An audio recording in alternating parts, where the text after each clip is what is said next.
श्रीधाम वृंदावन में द्वाराचार्य अनंत श्री विभूषित जगत गुरु आचार्य श्री मुकुंद देवाचार्य पीठाधीश्वर श्री राधे श्याम शरण देवाचार्य जी के तत्वाधान में मिथिला कुंज आश्रम परिक्रमा मार्ग श्रीधाम वृंदावन में श्रीमद् भागवत महापुराण के 18,000 श्लोक शिलालेख सहित श्रीमद् भागवत महापुराण के मंदिर के निर्माण हेतु सहयोग राशि 1 ईंट का दान मात्र 1100 रुपए और 1 श्लोक शिलालेख सहित 5100 रुपए और श्रीधाम वृंदावन में लगातार अखंड संकीर्तन हरिनाम संकीर्तन एकमात्र मिथिला कुंज आश्रम में लगातार 30 वर्षों से चलता आ रहा है।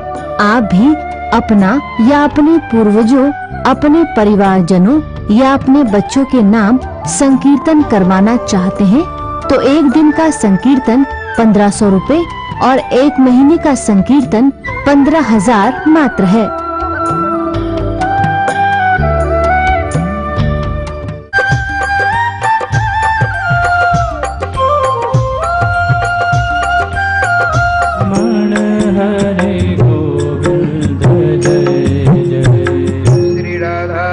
सर्वेश्वर भगवान की जय, श्री गुरुदेव भगवान की जय, सकल संत समाज की जय, श्री नाम संकीर्तन की जय, श्रीमद्भागवत महापुराण की जय, श्री हनुमान जी महाराज की जय। जय जय श्री राधे श्याम नाम महाराज की जय। जय जय श्री राधे श्याम नाम महाराज की जय।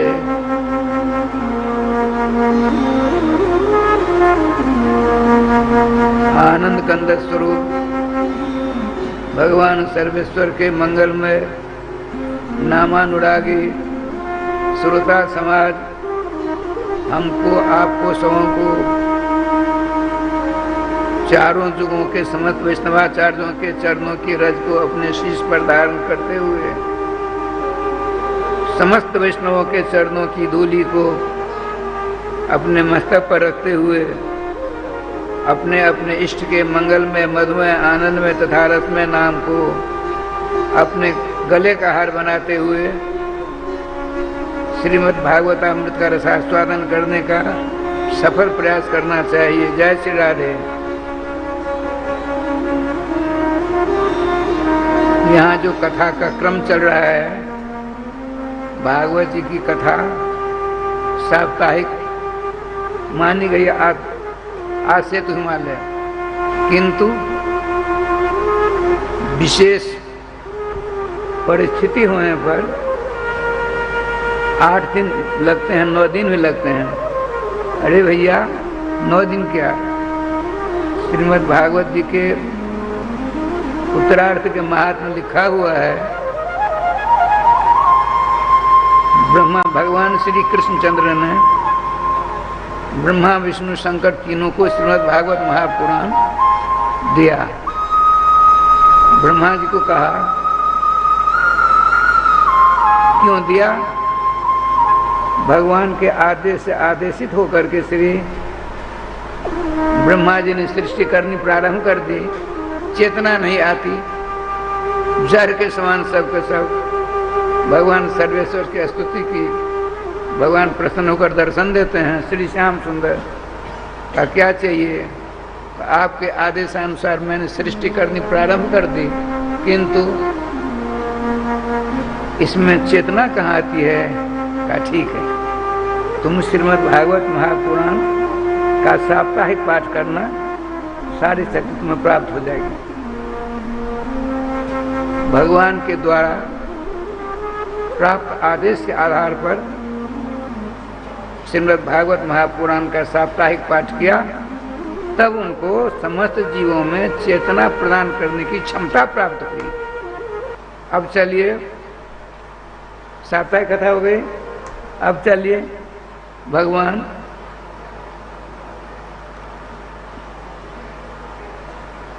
शंकर जी के, विष्णु जी के पास भगवान विष्णु ने कहा प्रभु हम सबको सब कुछ कर देंगे, धर्म अर्थ काम मोक्ष भी दे देंगे, किंतु जो चारों पुरुषार्थों को ठुकरा देंगे तो उनको हम क्या देंगे? श्रीमद् भागवत महापुराण का मासिक पाठ करना, इससे क्या होगा? तो आपको चारों पुरुषार्थों को ठुकरा देने वालों को मेरे चरणों की भक्ति प्रदान करने की क्षमता प्राप्त हो जाएगी। तो साप्ताहिक कथा, मासिक कथा, वहाँ ऐसा वर्णन प्राप्त होता है स्कंद पुराणोक्त महात्मा में, जब भगवान शंकर जी तो बिजी, भगवान श्री विष्णु तो बिजी हैं, पालन पोषण में लगे हैं, तो भगवान शंकर जब गद्दी पर बैठते हैं, भगवान श्री विष्णु गद्दी पर बैठते हैं, 1 महीना तक कथा चलती, पाठ करते हैं, किंतु लक्ष्मी जी को संतोष नहीं हुआ। लक्ष्मी जी ने कहा जरा समय बढ़ा दो, इससे ज़्यादा नहीं हमसे होगा, तो हमको बैठने दो। तो श्री लक्ष्मी महारानी बैठती हैं, 2-2 महीना तक कथा करती हैं। देखो अब शंकर बाबा का नंबर आया, कर भगवान हम साधारण प्रलय तो कर सकते हैं, आतंत्रिक प्रलय हमसे नहीं हो पाएगा, हम क्या करें सो बताइए। आपने कहा श्रीमद् भागवत महापुराण का वार्षिक पाठ करना, तुमको क्षमता प्राप्त हो जाएगी। कारण श्रीमद् भागवत महापुराण साक्षात श्री कृष्ण ही हैं। यहाँ तक वर्णन अब की बार पंडित श्री रामदत्त वाजपेयी जी जो भागवत जी का पाठ करते हैं, पंडित जी हैं, उनके द्वारा उन्हीं की है वह पुस्तक।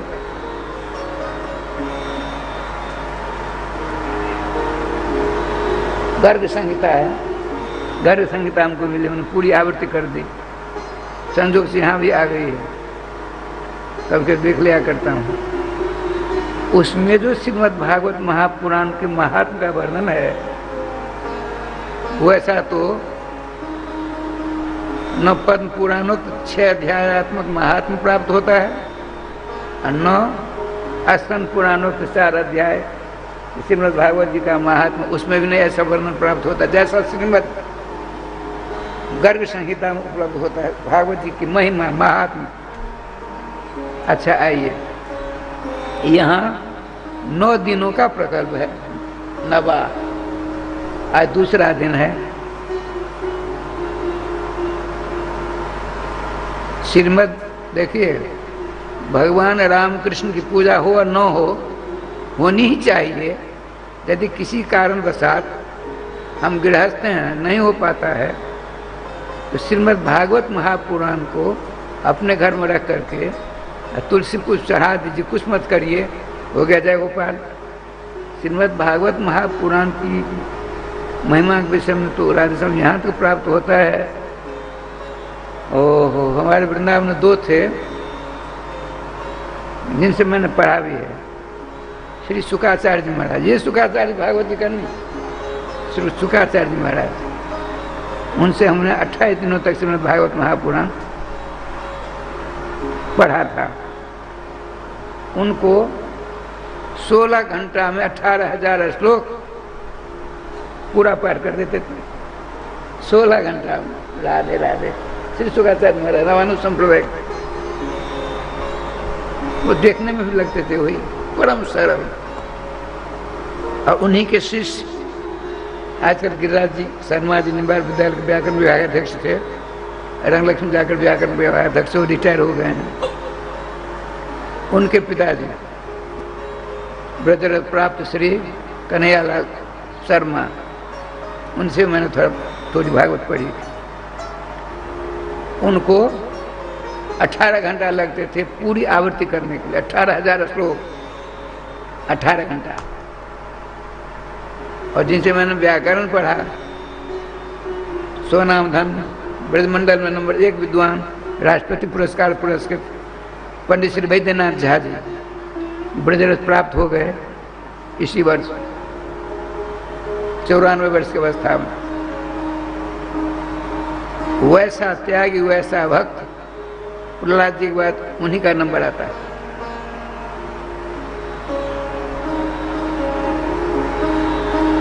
उनको 23 घंटा लगे थे, 23 घंटा श्रीमद् भागवत महापुराण की पूरी एक आवृत्ति करना है।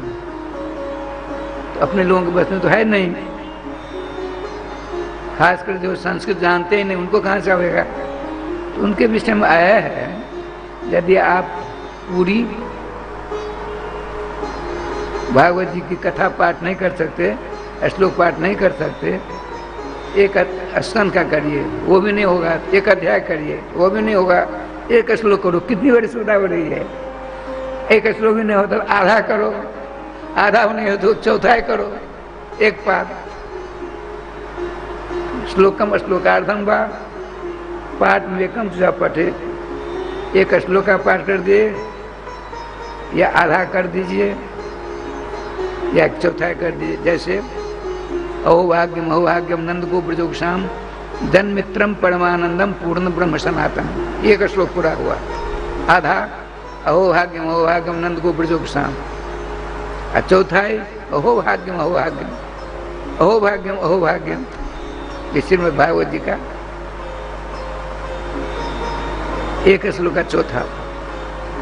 अच्छा आइए, प्रसंग चल रहा है श्रीमद् भागवत महापुराण भक्ति प्रधान यह पुराण सम्राट है। भक्ति बिना कार्य नहीं चल सकता। यदि कोई कहे हम भक्ति नहीं करते हैं, 16 आने झूठ बोलते हैं। भक्ति किए बिना कोई रह ही नहीं सकता, नियम है। देखिए, कोई अपने कपड़ा को साफ करने की भक्ति करता है, भस्यवायम धातु है 3 प्रत्यक्ष भक्ति सब निष्पत्ति होती है। कोई अपने बालों को संभालने में लगा रहता है। एक बार हम जा रहे थे श्रीधाम वृंदावन, एक युवक था, देखने में सुंदर नहीं लग रहा था, इससे ज्यादा मैं शब्द का प्रयोग नहीं कर सकता। बड़े बड़े बाल थे,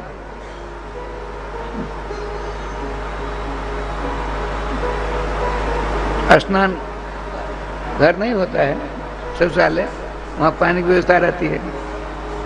वहाँ खड़ा हो गया, पानी लेकर के अपने बाल को धोया, संवारा, उसके बाद आधा घंटा लगा दिया। हमको जाना था पेशाब करने के लिए। हमने सोचा कैसे कहा जाए, आजकल युवक तो प्रणव में होते हैं। हमने कहा भाई साहब बहुत देर हो गई। बाबा जी तुमको क्या बिगड़ता है? अरे सेवा करनी है, जरा अलग हो करो ना। ओ महाराज ऐसा हो गया, ऐसे मत पूछो। अर्थात अपने केस की तो भक्ति कर रहा था।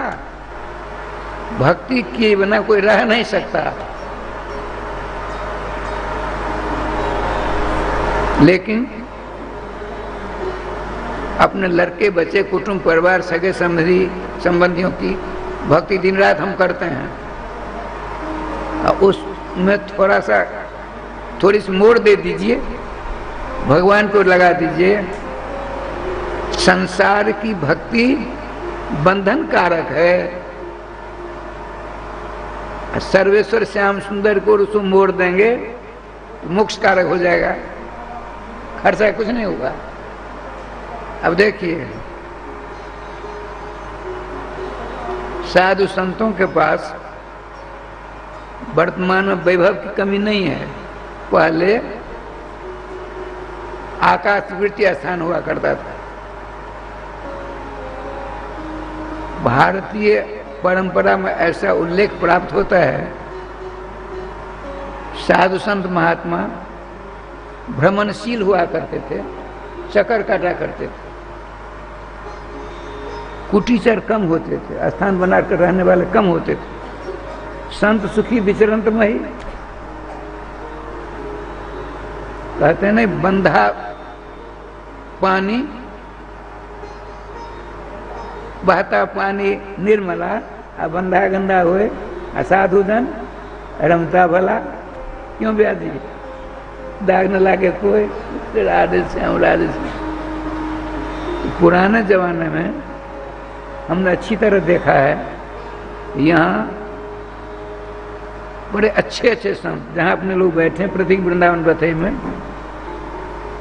सैकड़ों के तादाद में महात्मा आते थे। यहाँ के उन दिनों में जो प्रधान श्रोता आपके हैं, उनके दादाजी, पिताजी के पिताजी स्वर्गीय दामोदर झा ऐसी सेवा करते थे, ऐसी सेवा करते थे मत पूछिए, अवर्णनीय सेवा करते थे।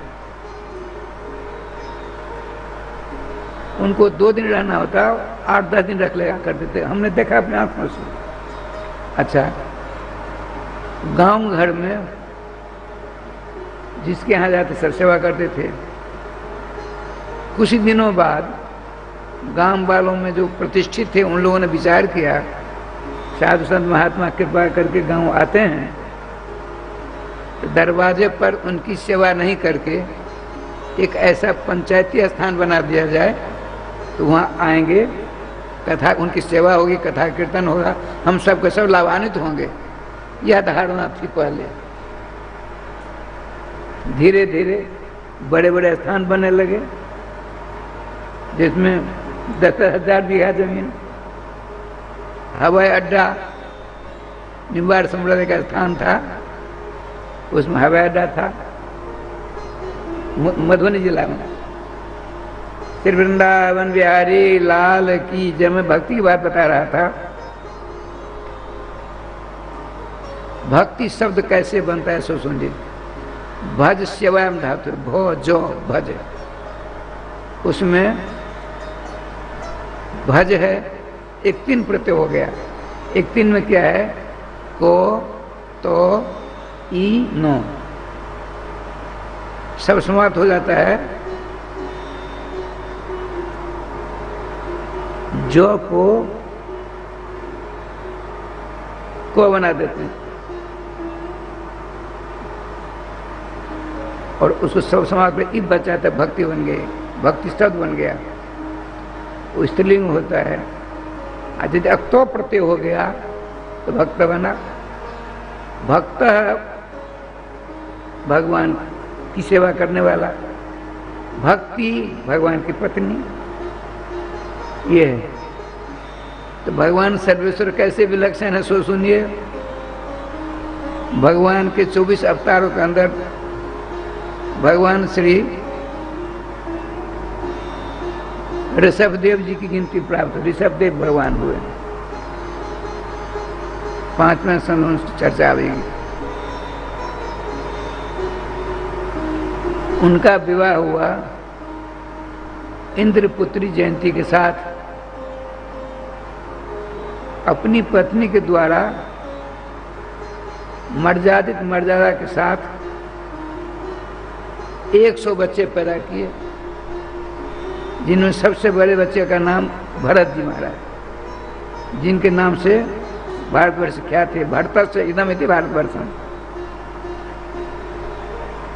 बच के कितने? 99। 9 बच्चे नव जोगेश्वर हो गए, 11वें सन कथा हो गए, कभी हरि अंतरिक्ष इत्यादि 90 हो गए।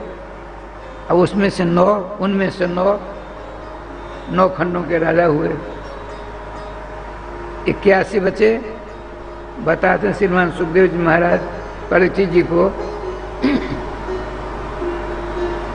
सबके सब भजन करते करते ब्राह्मणा बभुवु, ब्राह्मण होकर के ब्रह्म को प्राप्त कर गए। श्रीमद् भागवत महापुराण के 5वें स्तंभ में बात आई भक्ति की। अपने समस्त बच्चों को एक बार भगवान ऋषभदेव जी बिठा कर कहते हैं, साथ साथ हजारों तादाद में प्रजा भी थी। अपने राजा अर्थात अपने भगवान सर्वेश्वर श्री ऋषभदेव जी के वचनामृत को श्रवण करने के लिए सहस्राधिक प्रजा आई। 100 बच्चे बैठे थे। श्रीमान ऋषभदेव जी ने कहा, जब तक मेरा भजन नहीं करेगा तब तक कल्याण नहीं होगा। उनमें से एक ने कहा, आपका भजन करने से लाभ क्या होगा? सब जगह सब प्रकार लोग रहा करते हैं। पूछा, एक बात बताइए पिताजी, बेटों में से एक ने पूछा, आपका भजन करेगा तो लाभ क्या होगा? तो मुक्ति मिल जाएगी। स्पष्ट कहते हैं, प्रीतिम न जावन मई वासुदेवे न मुच्यते देह जोगन तावत। जब तक मेरा भजन नहीं करेगा, मेरी शरण नहीं आवेगा, तब तक देह जोग से उसका छुटकारा नहीं मिलेगा। अर्थात पुनरपि जननम पुनरपि मरणम पुनरपि जननी जठरे शयनम का चक्कर जो है, इससे उसको हमको आपको छुटकारा नहीं मिलेगा।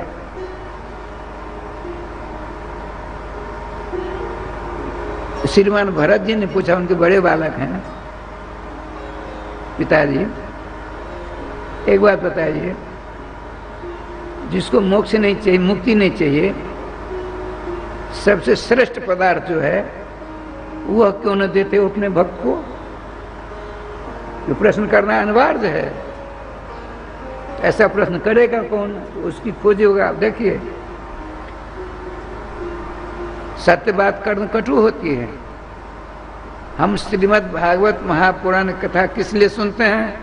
हमारे बच्चे ठीक हों। ये उद्देश्य निरापद नहीं है। हम स्वस्थ हो जाएं, धन दौलत आदि बढ़े,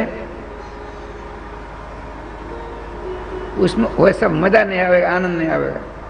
देखिए,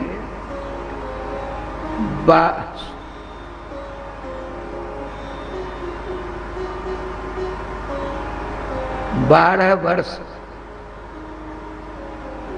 5.5 महीना की अवस्था श्री सुखदेव जी की है। भागवत जी पढ़ने के बाद उन्होंने अपने गुरु वेदव्यास जी पिताजी से कहा, आपने हमको, आप तो हमारे पिताश्री भी हैं और गुरु जी भी हैं, आपने जो भागवत पढ़ाया उसके लिए दक्षिणा क्या दें, हम बताइए। तो उनकी इच्छा थी कि सुखदेव जो मेरी पत्नी वैष्णवी देवी के घर में 12 वर्षों तक था और संस्कृत में दोनों शास्त्रार्थ हुआ, अंत तो गत्वा इसने कहा मैं यहीं रहूँगा माता के घर में ही। अब भगवान सर्वेश्वर श्याम पद्मासन लगा करके भगवान सर्वेश्वर श्याम सुंदर श्री कृष्णचंद्र के चरणों के आशव का, अमृत का रसास्वादन हम करते हैं बैठकर, बाहर नहीं आएंगे। क्यों नहीं आओगे? सर्वेश्वर श्याम सुंदर की अघटित घटना पर जैसी माया अपने जाल में हमें फंसा लेगी, इसलिए मैं नहीं आऊंगा।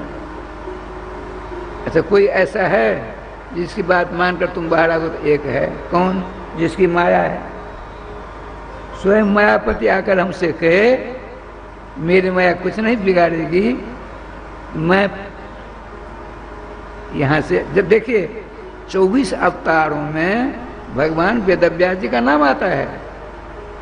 भगवान वेदव्यास जी के बेटे हैं, उनकी पत्नी के पेट में हैं, और कहते हैं बाहर आओ, माया ने कुछ नहीं बिगाड़ेगी। बट नहीं, माया बसा से भवतु वचन बनिए स्नेह। आप स्वयं माया के हाथ की कठपुतली बन गए हो। गर्भ में जो बच्चा है वह अपने पिताजी को कहता है कि आप कहते हो बाहर आ जाओ, माया नहीं कुछ बिगाड़ेगी, तो आप स्वयं माया के हाथ की कठपुतली बने हो। हमसे कहते हो माया कुछ नहीं बिगाड़ेगी, तो हम कैसे कठपुतली? अरे हमको आपने देखा नहीं, बार बार पुत्र पुत्र सुत सुत कहते हो, तो माया के हाथ की कठपुतली हुई कि नहीं? बात राधे राधे। तो उन्होंने कहा कौन ऐसा धरातल पर है जिसकी बात मान करके तुम यहाँ से बाहर आओ? हाँ, यदि मायापति आकर हमसे कहें चल जाएंगे। तब श्री वेदव्यास जी, भगवान श्री कृष्ण थे उन दिनों में, वहां पहुंचे। भगवान सब जानते ही थे, आए तो कहा निकलो। उनका प्रतिभुस्तमत्र, आप साक्षी होइए, वचन दीजिए कि आपकी बलवती माया मेरा कुछ नहीं बिगाड़ पाएगी, तब मैं निकल पाऊंगा। कुछ नहीं बिगाड़ेगा, निकलो। भगवान श्री श्याम सुंदर ने सोचा यहाँ तो लीला कुछ और होगी, और रथासन होकर चले गए। आइए निकल कर चले जंगल में भजन करने के लिए। बड़ी लंबी छोटी बात रही है। मैं बता रहा था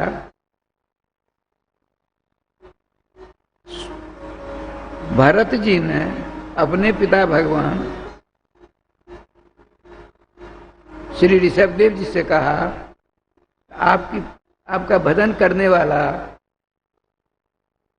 पूर्ण पराकाष्ठा को पहुंच जाता है, तो उसको आप अर्थ धर्म काम मोक्ष देना चाहते हो, ठगना चाहते हो, लेकिन आपकी माया जाल में वह फंसा नहीं चाहता।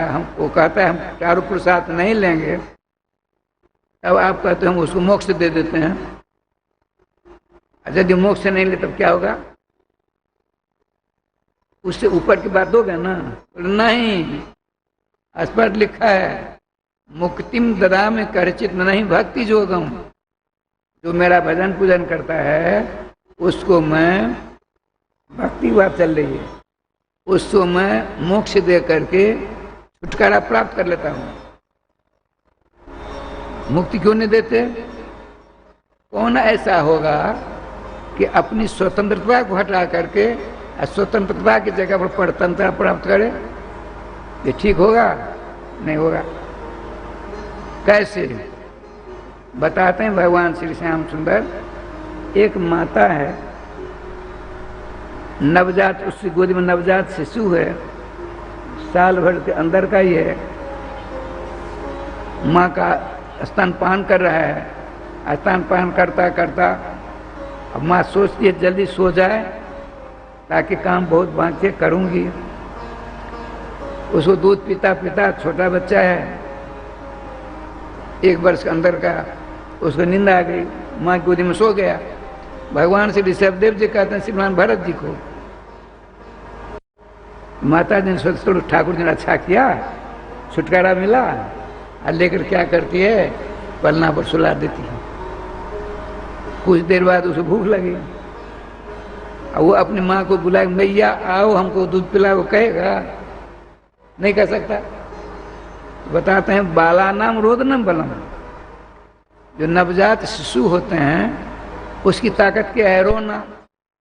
रोने से ज्यादा कुछ कर नहीं सकता, बार बार रोता है। परम दयामती माँ आकर के दूध पिलाने लगती है। लेकिन भगवान श्री ऋषभदेव जी कहते हैं भरत सुनो, उस छोटे बच्चे की माँ को इतने काम थे, दूध पिलाने की फुर्सत नहीं, तो काम ये करती, दौड़कर क्या करती, बढ़िया खिलौना लेकर के उस रोने वाले बच्चे के हाथ में दे दिया। देखिए भगवान क्या बढ़िया चतुराई सिखाते हैं, और ठगना सिखाते हम कैसे ठगते हैं। इस ठग विद्या के चक्कर में भक्त नहीं आते हैं। एक माता जी ने खिलौना दिया बच्चे को, यदि खिलौना लेकर के खेलने लगा, माता जी की बड़ी प्रसन्नता हुई, वो चले गई काम करने के लिए। यदि उस खिलौना को फेंक दिया उसने, माता जी ने क्या किया, क्यों काम ज्यादा है, उससे बढ़िया खिलौना हाथ में दिया, उससे बढ़िया 10 खिलौना दिया, सबों को फेंक दिया। अब दयामती माँ को हृदय में दया आ गई, करुणा की बाढ़ आ गई। कारुण्यात भागवत जी में आया है, कारुण्यात भवहिताय ब्रह्मणे प्रकाशितम। ब्रह्मा जी जब मोहित हो जाते हैं, अरे विधाता क्या किया जाए, तो भगवान के नाम का जाप करते हैं, भगवान दर्शन देते हैं। उन्होंने सारी वेदना सुनाई, तो भगवान के हृदय में करुणा की बाढ़ आई। इसे अनुवाद गोस्वामी जी करते हैं, कब हो कि करुणा नरदेहि देत इस बिनु हेत सने। भागवत में 4 बार आई ये बात करुणा की। जब जब करुणा की बाढ़ भगवान सर्वेश्वर श्याम सुंदर के हृदय आकाश में उमड़ती है, उसमें उफान आता है, तब तक किसी न किसी का कल्याण अवश्य होता है। अच्छा, भगवान श्री, अब देखिए उस माँ ने खिलौना फेंक दिया, रो रहा था, उसको लगी थी भूख, बिना दूध से काम चलने वाला नहीं। बहुत प्रयास किया, सारे प्रयास फेल हो गए उस माता जी के। अंत तो गत्वा उस अपने नवजात शिशु को गोदी में लेकर के सारे काम को छोड़कर अपने आंचल से ढककर स्तनपान कराना शुरू कर दिया ना, उसकी स्वतंत्रता समाप्त हुई ना। भगवान कहते हैं मोक्ष दे, मोक्ष रूपी खिलौना, संपत्ति रूपी खिलौना, इंद्रपद, ब्रह्मपद, विष्णुपद आदि खिलौना दे देते हैं। यदि उसमें उलझ गया तो मुझे बड़ी प्रसन्नता होती है। जो भक्त नहीं उलझते हैं तब उनको प्रेम लक्षणा भक्ति दे देते हैं। भक्ति रूपी दीर्घतम रस्सी में भक्त भगवान को बांध लेता है। भक्ति में यह क्षमता है राय श्याम जी। एक बात सुना देता हूँ, भक्तमाल की छोटी सी। राधे राधे राधे राधे। श्री वृंदावन बिहारी लाल की जय। राय श्याम जी, एक बहुत बड़े सेठ, उनके लड़के बच्चे नहीं थे। एक जगह भक्तमाल की कथा होती थी उसी गांव में। भक्तमाल में संतों की सेवा, सबों की सेवा, लेकिन वैष्णव संतों की सेवा की पराकाष्ठा रूप में वर्णन प्राप्त होता है। भागवत जी की कथा होती है, भक्त आते हैं सुनने के लिए, ये नियम है। अब भक्तमाल की कथा होगी, भक्तों की माला, भक्तों की माला की जहां कथा होगी, स्वयं सर्वेश्वर श्याम सुंदर प्रधान श्रोता बन के विराजमान हो जाते हैं। ये विशेषता है। राधे राधे। देखो भैया, अरे छोटे बच्चे घटा, छोटे छोटे बच्चे आने लगे अभी से। जय जय गोपाल जय जय राधे। श्री राधा रमण हरे गोविंद जय जय। श्री राधा रमण हरि गोविंद जय। श्री वृंदावन बिहारी लाल की जय। अब क्या लीला होती देखिए। वो सेठ सेठानी दोनों जाते थे कथा श्रवण करने के लिए। कुछ दिनों बाद संतों की सेवा की महिमा श्रवण करते करते उस सेठ सेठानी दोनों, रूप दो थे, मन एक था। दोनों ने सोचा, सर्वेश्वर भगवान श्याम सुंदर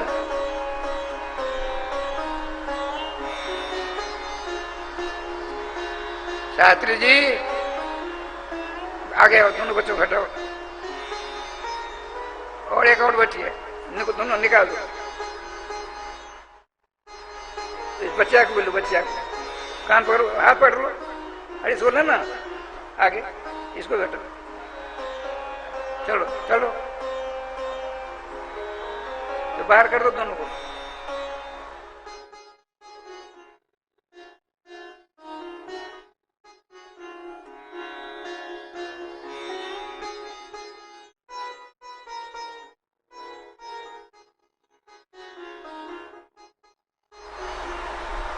ग्रामीणों को थोड़ा ध्यान रखना चाहिए। आपके गांव में हो रही ऐसी बढ़िया कथा, एक आध व्यवस्था करेंगे तो दोस्त तो नहीं होगा, पुण्य होगा। लेकिन दुर्भाग्य है गांव वालों का, अपने कम से कम एक आदमी तो खड़ा कर देना चाहिए।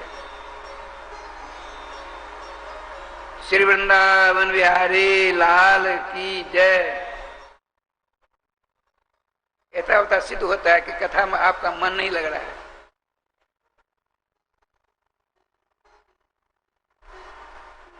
दोनों सेठ और सेठानी ने, भक्तमाल जी कथा कहने वाले थे, भक्तमाली जी महाराज, उनसे पूछा, गुरुदेव हम वैष्णवी दीक्षा लेना चाहते हैं। उनको वैष्णवी दीक्षा देकर पवित्र कर दिया। तो खूब नाम जपना, देखो बेस्ट है, कैसा भी हो, साधु का बेस हो उसकी सेवा करना। ठीक, बहुत संपत्ति थी, सेवा करती करती राजश्याम जी क्या हुआ, सारी संपत्ति समाप्त हो गई। अब उसने सोचा क्या किया जाए।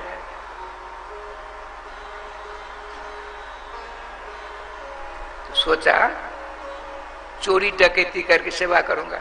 आदत पड़ गई ना, जिसको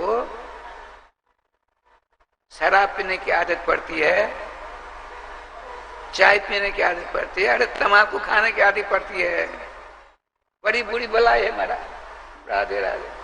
जैसे आपको नाम लेने की आदत पड़ गई है, बिना नाम लिए आपको चैन नहीं मिल सकती है, नियम है। लेकिन नाम के प्रति अनुराग प्रेम श्रद्धा हो ही नहीं सकती।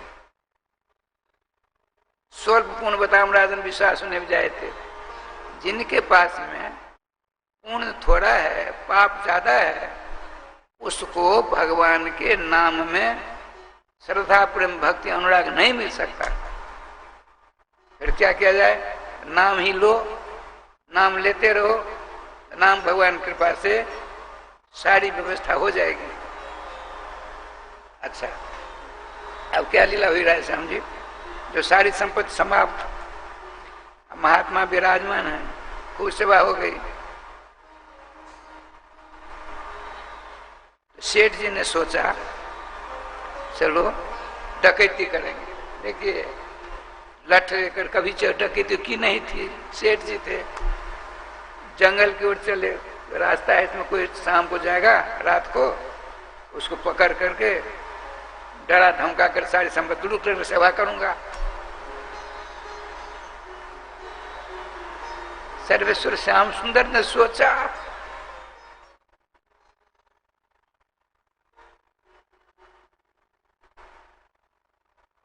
मेरे इष्ट संतों की सेवा पर इन दोनों की कितना अनुराग बढ़ गया है। श्री रुक्मिणी जी से भगवान ने कहा, द्वारकाधीश ने, रुक्मिणी ऐसी सी बात, चोरी करना जानता नहीं,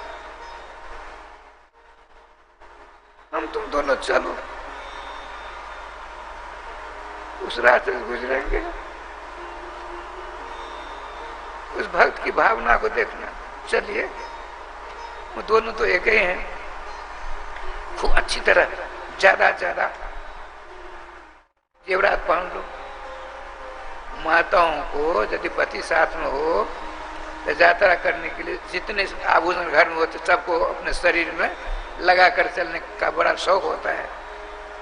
अब भगवान को अच्छे अच्छे हीरा जवाहरातों का हिसाब किताब कर लिया, क्यों? उस भक्त की इच्छा की पूर्ति करनी है ना, सेठ जी की इच्छा की। श्री भक्तराज जो डकैती करने वाले तो बैठे हैं लठिया लेकर के, वो बिल्कुल जंगल की तरफ ये दोनों जा रहे हैं। आपने पूछा मित्रवर, भगवान मित्रवर हमको अमू गांव जाना है, तो रास्ता कौन सा? यही रास्ता है। देखा बड़े सुकुमार दोनों, काम बन गया। भगवान ने हमारे सारे मनोरथों की पूर्ति कर दी। वाह, अब चलेंगे। जंगल जंगलात है, इसमें चोर डाकू रहते हैं, हम पहुंचा था आपको पल्ली पार। भगवान इसीलिए आए थे। चलो देखिए, भक्ति भक्ति का प्रकरण चल रहा है। जब बीचों बीच गए तो भक्तराज आगे जाकर लठिया लेकर खड़े हो गए। सेठ जी, वो सेठ है संत से भी। अब भगवान और रुक्मिणी जी को सेठ सेठा नहीं समझते हैं। कहा सेठ जी आपके पास बहुत जेवरात हैं, हम संतों की सेवा करेंगे, आपके पास बहुत पैसे होंगे, हमको सब दे दो, नहीं दोगे तो लठिया देख लो, मार मार कर ठीक कर दूंगा। भगवान मुस्कुराते भीतर से, अन्य भी नहीं कि हमको जाने दो। लेकिन एक नहीं चली, लठ उठाई, नहीं सब कुछ दे दिया, सब कुछ दे दिया। आपने देखा सेठानी को, अरे शेठ से 4 गुना ज्यादा इनके पास में जेवरात है। सेठानी जी तुम भी दे दो, तुम्हारे जेवरों से तो बरसों सेवा होगी संतों की। देखो आप दोनों का कल्याण हो जाएगा, हम दूसरे कार्य में नहीं आपकी संपत्ति लगाएंगे, आप दोनों का कल्याण हो जाएगा, आपके लड़के बच्चों का कल्याण होगा। ये डाकू भक्त कहते हैं, डाकू नहीं है, संत सेवी हैं। भगवान की ओर देखा, संकेत दिया, दे दो, सब कुछ दे दिया, बहुत ज्यादा हो गया। रुक्मिणी जी के हाथ में अंगूठी थी, बेसकी करते भी, ये तो महीनों सेवा की चीज है, अमूल्य वस्तु है, इसको दे दो। जैसे तैसे निकाल कर, नहीं निकला तो खींच लिया, दे दिया, वहां रख दिया, कहते पहुंचा देते। नहीं अब क्या, किसी का डर नहीं, जिसका डर था तुम ले लिए, अब चोर डाकू मिलेंगे रात, हम क्या लेंगे हमसे। सब कुछ लेकर चले आए घर। पत्नी से कहा, देखो श्याम सुंदर ने कितनी बड़ी कृपा की, ऐसी ऐसी बात हुई। तो कहने का तात्पर्य है सामने,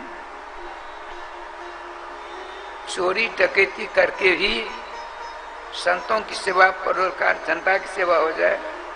जब क्षीर सागर के मंथन से सर्वप्रथम विष निकला, सारी प्रजा दग्ध होने लगी, सबके सब भगवान शंकर के पास गए, बड़ी भीड़ हो गई, सब स्तुति करते हैं, भगवान तो परम दयालु कृपालु हैं, आशुतोष हैं, आसमान जल्दी तो आसमान प्रसन्न होने वाले शंकर बाबा। आपने कहा, देखो हम बाबा जी तो है नहीं, हम गृहस्थ हैं, लड़के बच्चे वाले हैं, अपनी श्रीमती से बिना पूछे हम नहीं कुछ करेंगे। देख क्या बढ़िया विलास विचार है। इस कथानक से हम गृहस्थों को यह अवश्य ध्यान में लाना चाहिए, जो भी तुम काम करो अपनी घरवाली से, श्रीमती से अवश्य विचार ले लिया करो, एक से दो अच्छे होते हैं। तो भगवान शंकर भीतर गए, सारी प्रजा त्राय त्राय करने लगी, हृदय से सर्वेश्वर श्याम सुंदर को प्रार्थना करने लगी। भगवान, स्त्रियों का स्वभाव बड़ा कोमल होता है, कहीं इनकी बात सुन करके नाई न कर दें। अब क्या लीला हुई राज जी, भगवान शंकर जी गए, श्रीमती पार्वती जी ने कहा, स्वामिन आज आपके पास बहुत लोग आए हैं, क्या बात है? सारी कथा का सुनाई। हमारे पास इसलिए आए हैं, हाल हाल विष निकला है, जिसकी भयंकर ज्वाला से संसार समाप्त हो जाएगा। ये लोग प्रार्थना करने के, आप पी लो, हमसे कहते हो पी लो इसको, हम तुमसे विचार विमर्श करने आए, हमको क्या करना चाहिए। पार्वती जी ने कहा, नहीं बिल्कुल नहीं, कहीं कुछ हो गया तो हम कहीं की नहीं रहेंगी। बोले तुम नहीं जानती, देखिए विष पान करने से मेरा कुछ नहीं बिगड़ेगा और सारी प्रजा का रक्षण हो जाएगा, सारी प्रजा आनंद विभोर हो जाएंगी। तो प्रजा खुश होने पर जनार्दन खुश हो जाते हैं, भगवान खुश हो जाएंगे। अब भगवान खुश फिर क्या करना है। एक बार बिलमंगल जी अब किसी कारण से अपनी आंखों दोनों को फोड़ लिया, हृदय की आंख खुल गई उनकी। दक्षिण भारत से आते आते वृंदावन आए। वृंदावन में बड़ा लंबा चौड़ा, हम संक्षेप में कहते हैं, पहुंचते पहुंचते बरसाने पहुंच गए। बरसाने गए होंगे, देखें सांकरी गली देखी है आप लोगों ने, सांकरी गली है।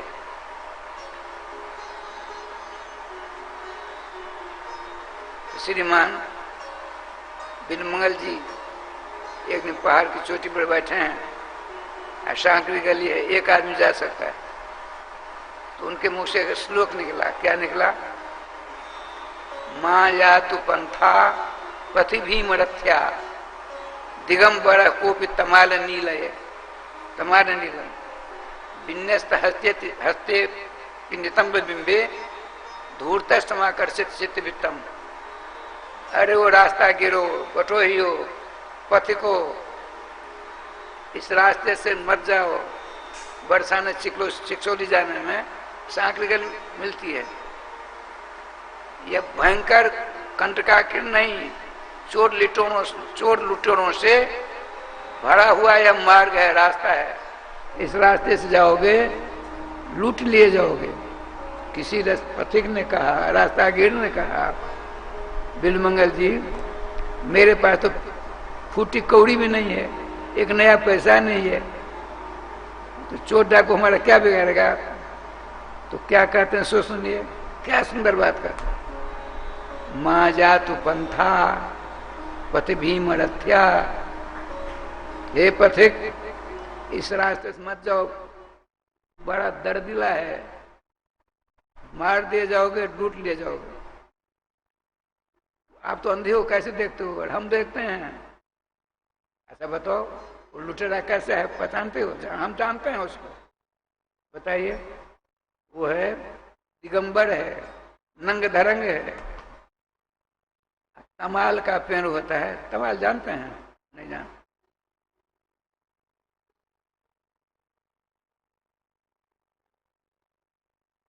घर संहिता पढ़ रहा था, उसमें श्लोक मिला, अतसी कुसुमोपमेय कांतिर जमुना कूल कदम्ब मूल बढ़ती। राधे राधे। नव गोप वधु बिलासी, बिलास बिलासी वनमाली करोतु मंगलानी। अर्थात आत्सी, आत्सी जानते हैं? आत्सी हमारे यहाँ उसको तीसी कहते हैं। 50-60 बीघा का एक खेती है बहुतों की, उसमें आत्सी को बो दिया जाता है। समय आने पर नीला नीला दिखता है, पहले होता था, अब यहाँ भी नहीं होता है। अतसी फूल की, तीसी के फूल के समान अंग कांति है उस लुटेरे का। बिलमंगल अंधे कहते हैं, हम उस लुटेरे को जानते हैं, हम देख रहे हैं यहीं से। कमाल के पेड़ की पत्ती के समान उसे अंग कांति है, अर्थात तीसी के फूल के समान अंग कांति श्यामला सलोना है, और नंग धरंग है, दिगंबर है। अपने दोनों हाथों को अपने कटी प्रदेश में यों करके खड़ा है, और उसका नाम क्या है? धूर्त। धूर्त शब्द का अर्थ होता है व्याकरण का आधार, धुई कंपनी धातु है। धुनोती, धुनोती शरणागता नाम, भक्ता नाम, पापानी जैसा धूर्त। अपनी शरण में आने वाले के सारे पापों को कंपित करके दूर भगा दे, निष्पाप कर दे, जो उसका नाम धूर्त होता है। राधे राधे राधे राधे।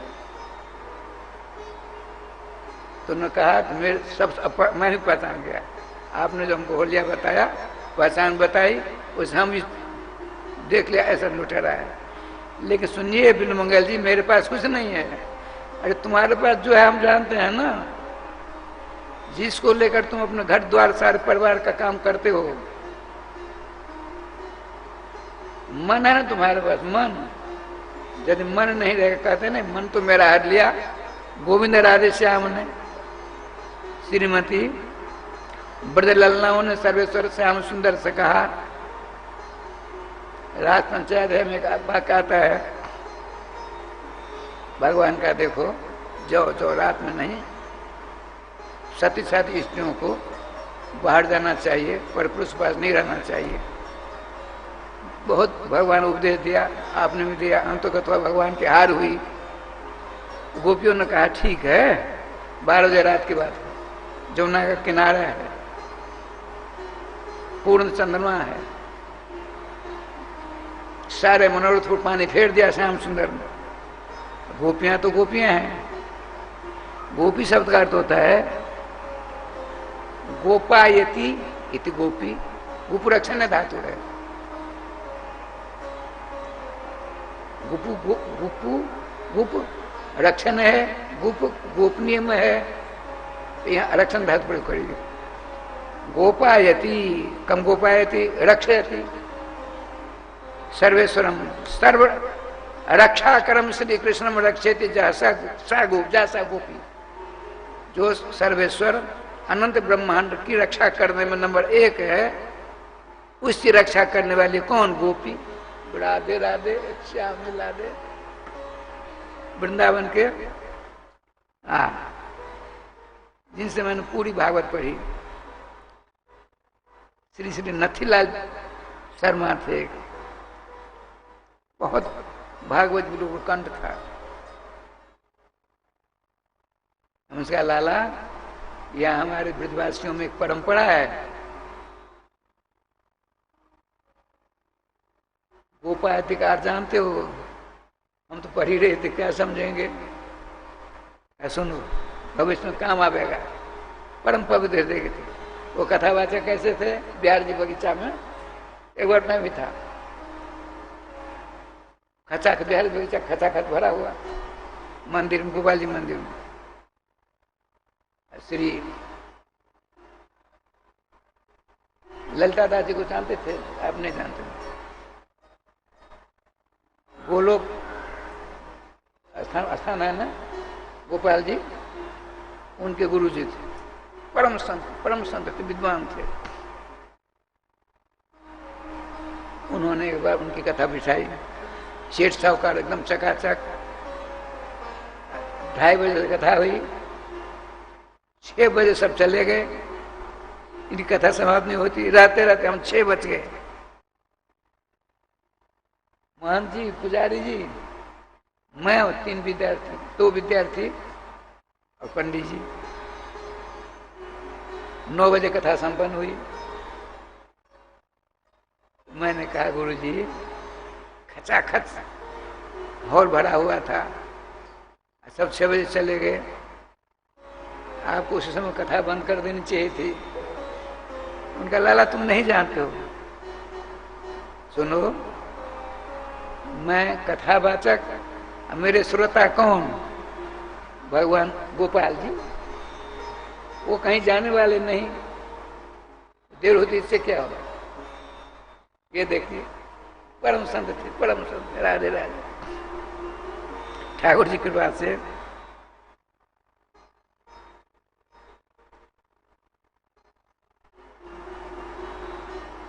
श्रीमद् भागवत महापुराण भक्ति प्रधान ग्रंथ है।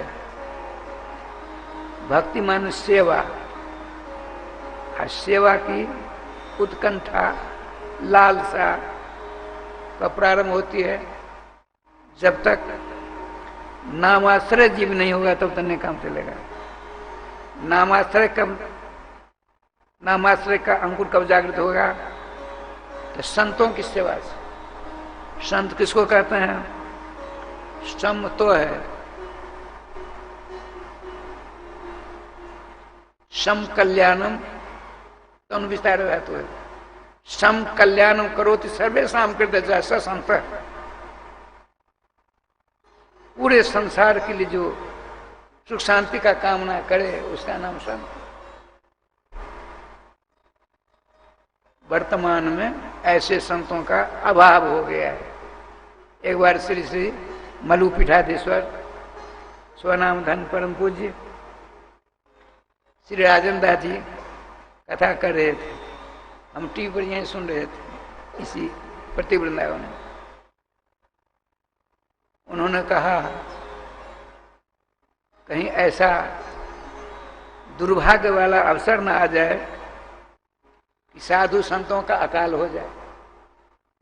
साधु संतों का अकाल, राधे सर।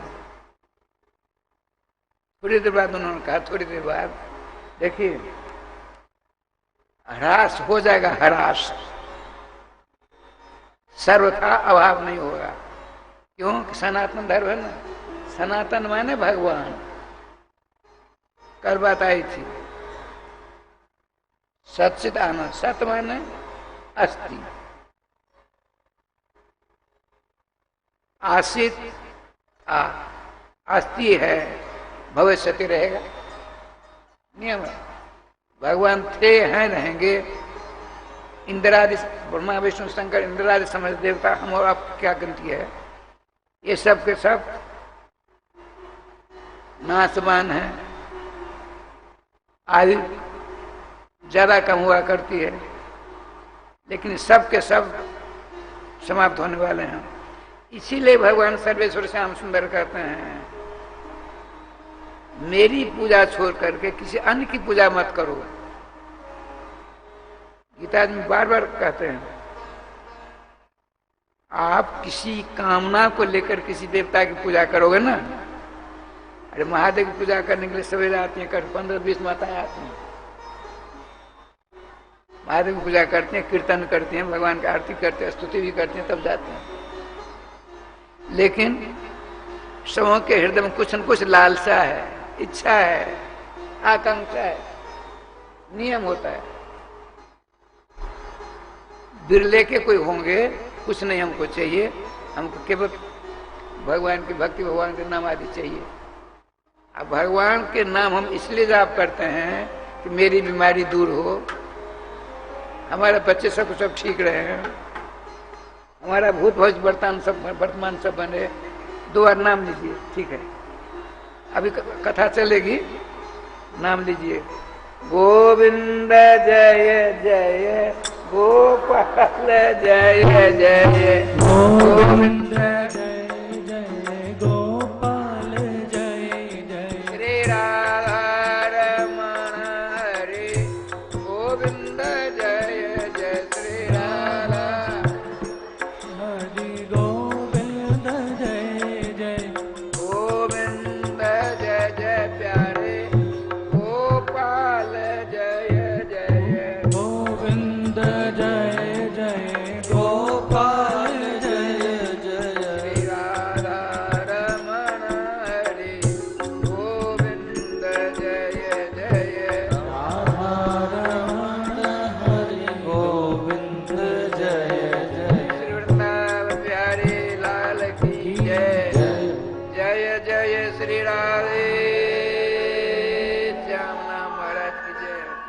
राय श्याम जी, भक्ति की बात चल रही है, एक भी ऐसा श्लोक नहीं है। मैं बता रहा था कि संतों की सेवा के बिना नाम के प्रति अभिरुचि जागृत नहीं होगी, संत मिलते नहीं है। वर्तमान स्वामी करपात्री जी महाराज थे, अखंडानंद सरस्वती थे, हम प्राय सबों की कथा पर वो लोग कहते थे, राधे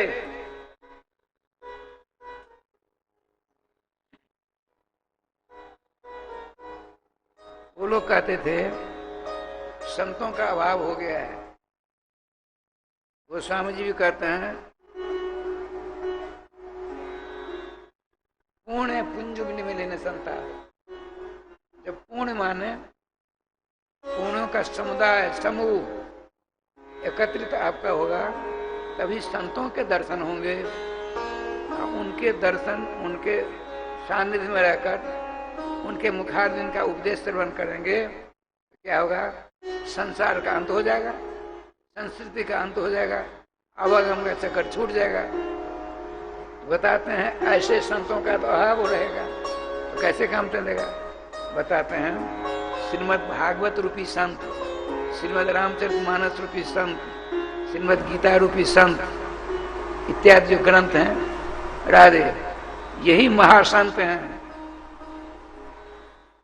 इसीलिए पंच महावाक्य वेद में मातृदेवो भव, पितृदेवो भव, अतिथि देवो भव,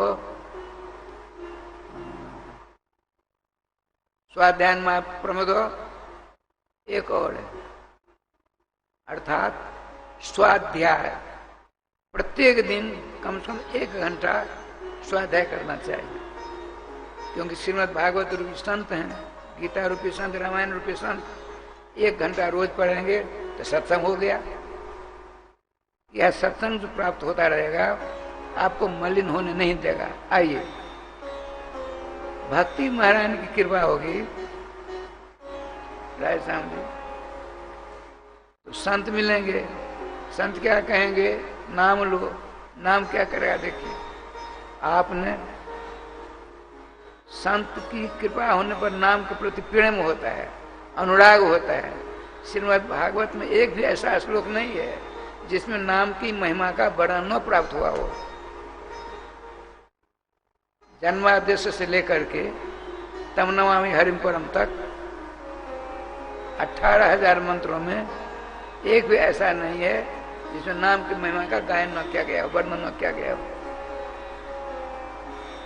यदि जब आपने आप कहोगे नाम प्रति रुचि नहीं होती है, सुनिए उपाख्यान देते हैं हमारे पूर्वाचार्य लोग। मिश्री जानते, मिश्री कड़वी होती है मिर्ची के समान। मिश्री कैसी होती है? मीठी होती है कि नहीं?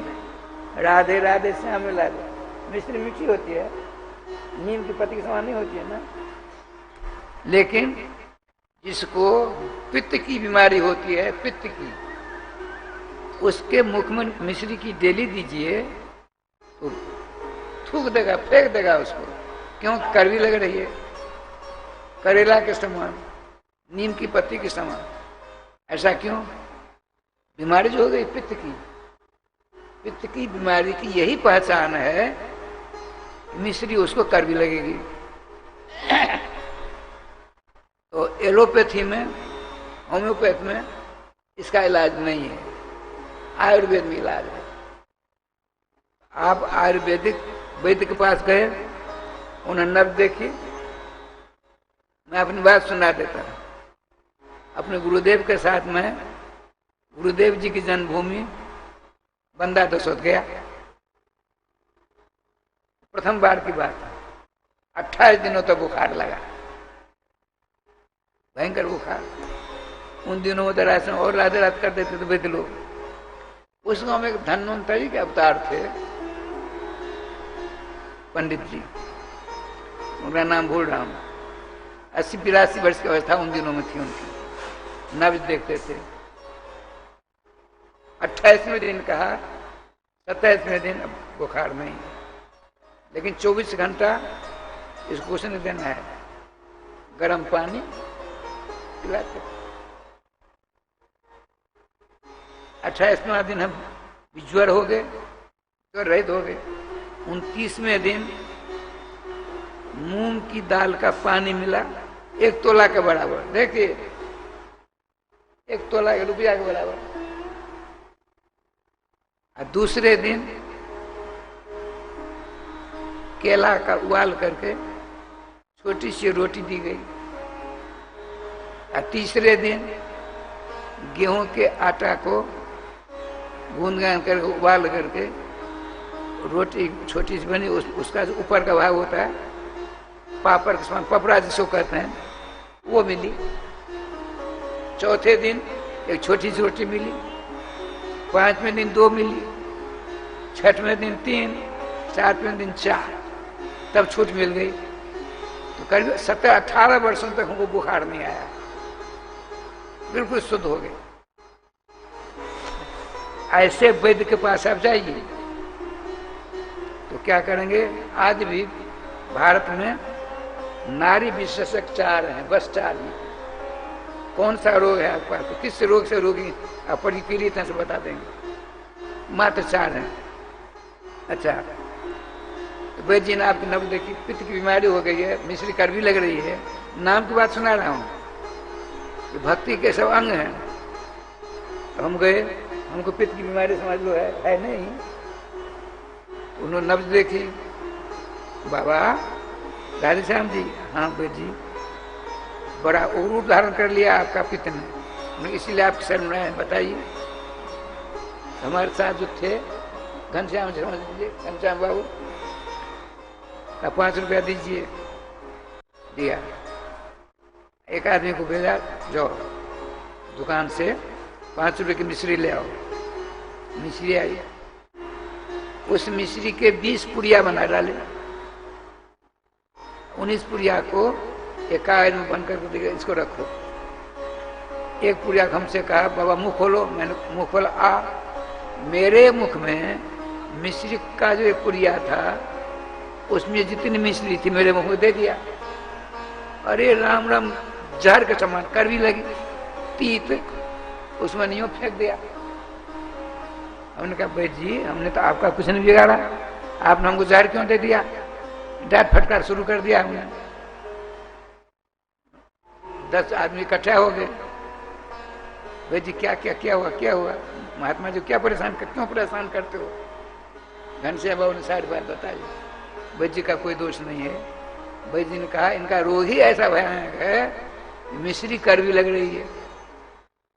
सुनो बाबा, रोज 8-10 पुड़िया खाना। जब 5-7 दिन खाओगे, मिश्री जब मीठी लगने लगे, तब समझ लेना कि तुम्हारी बीमारी जा रही है। जैसे हमारी पित्त की बीमारी मिश्री चबाने के बाद ही 5-7 दिनों बाद गई ना, इसी प्रकार से आपको नाम लेने में तकलीफ होगी, गर्मी लगेगी। आप कहेंगे अमुक ने नाम जपा, उसका माँ मर गई, उसकी माँ मर गई, उसका बेटा मर गया, उसका ये हो गया। यही है अंतराय। लेकिन धैर्य धारण करके अब नाम धीरे धीरे लेते रहेंगे। नाम भगवान शनै शनै आपके पाप को छीन कर दे जाएंगे, दूर कर दे जाएंगे, पुण्य बढ़ता जाएगा। नाम के प्रति ऐसा प्रगाढ़ अनुराग हो जाएगा, अब चकाचक नाम जापक हो जाएंगे। करना पड़ेगा आपको। हमको भूख लगती है तो आप में से किसी भूख जाएगी? असंभव है। ठीक इसी प्रकार से बिना नाम जाप के कुछ नहीं बनने वाला है। 2 अरब 98 करोड़ जन को बाद मानव शरीर मिला। इस शरीर का सदुपयोग करना है आपको। खेती बाड़ी, लड़के बच्चे पैदा करना, बैंक बैलेंस करना ही इस शरीर का सदुपयोग नहीं है। ये सब करना है, ये गौण है। मुख्य क्या काम है? जिसके लिए आपको मानव शरीर मिला है उसको प्राप्त करना है। आप चाहें तो इसी शरीर से भगवान को प्राप्त कर सकते हैं। बहुतों ने किया। सुना दूं छोटी सी बात है। श्री श्री मलु पीठाधीश्वर श्री राजेंद्र जी महाराज ने कहा था वृंदावन में टीवी पर,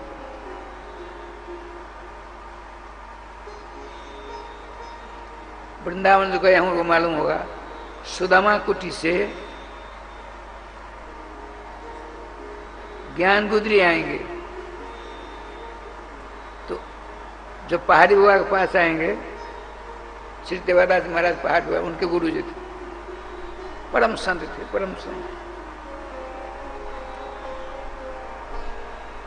हमने वर्षों दर्शन किए उनके। तो वहां एक तमाल का पेड़ था। हम तो 32 वर्षों से गए नहीं, उधर है कि नहीं बता सकते। उस तमाल के पेड़ के नीचे बड़े बड़े दाढ़ी मूंछ केस वाले, फटा पुराना धोती पहने हुए जनेऊ था, वहीं बैठा रहा करते थे। कभी रोते लेते, कभी हंस लेते थे। वो बता रहे थे मलु पीठाधीश्वर महाराज, श्री राजेंद्र जी महाराज। उन्होंने कहा मैंने बरसों देखा उनको वहां। सुदामा कुटी में कथा होती, वही कहते थे श्री राजेंद्र जी महाराज जी। तो माइक लगा रहता था, वहीं सुन लेते थे।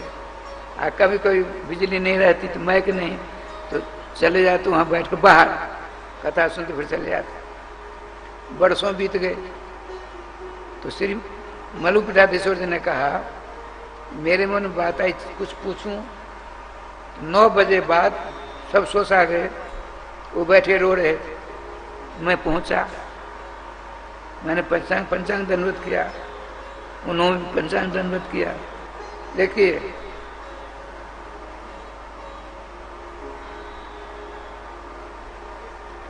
आपका महाराज, आप कैसे आपने कष्ट किया? तो हम कुछ आपसे पूछने के लिए आए। रोने लगे, रोते रोते बेहोश हो गए। उन्होंने कहा मैं नाम लिया, कुछ देर बाद उनको चेतना आई, बैठे। आपने पूछा मैं आपका कुछ परिचय जानना चाहता हूं, कृपा करके अपना परिचय दीजिए। उन्होंने कहा आप आए हैं तो आप मेरा परिचय पूछना चाहते हैं, एक वचन दीजिए पहले हमको। वचन? क्या वचन? राधे राधे। आप वो जो मैं कहूंगा किसी से कहेंगे तो नहीं कहूंगा, नहीं कहूंगा। आपने कहा मैं मैथिल ब्राह्मण हूं, कई भाषा का विद्वान हूं, मेरे हाथ एक गीता लगी, गीता पुस्तक पढ़ता पढ़ता मुझे वैराग्य हो गया। मैंने विवाह नहीं किया, माता पिता परिवार को छोड़ छाड़ करके मैं यहाँ आकर बैठा हूँ वर्षों से, सो तो मैं देख रहा हूँ, बता रहा था, उनको बता रहे थे क्यों यहाँ आए। भगवान श्री कृष्ण के दर्शन की अभिलाषा से। अच्छा एक बात बताए पंडित जी, भगवान ने दर्शन दिया कभी?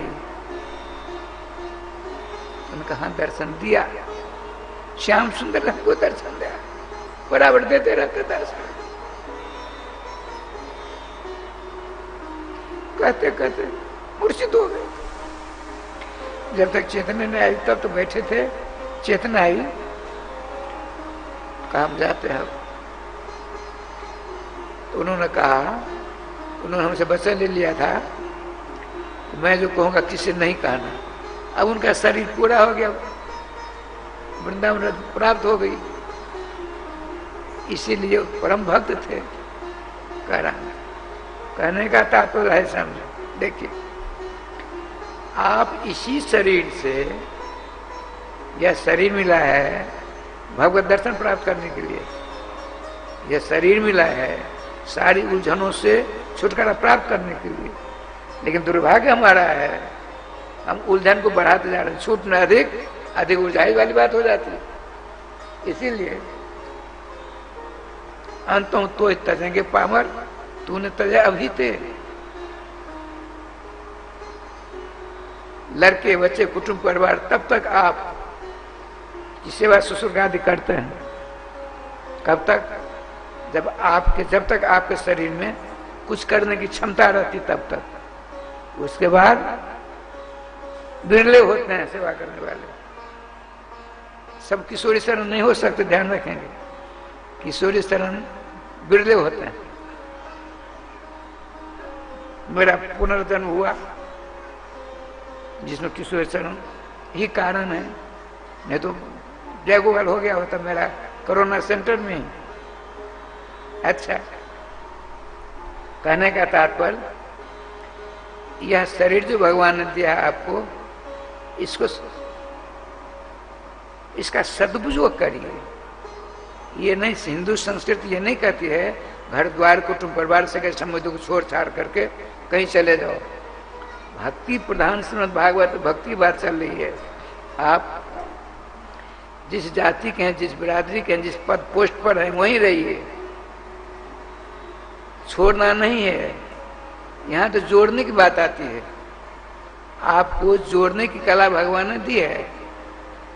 आपने टोपी से संबंध जोड़ा, धोती संबंध जोड़ा, मैग से संबंध जोड़ा, हॉल से संबंध जोड़ा, लड़के बच्चे कुटुंब परिवार से संबंध जोड़ा ना।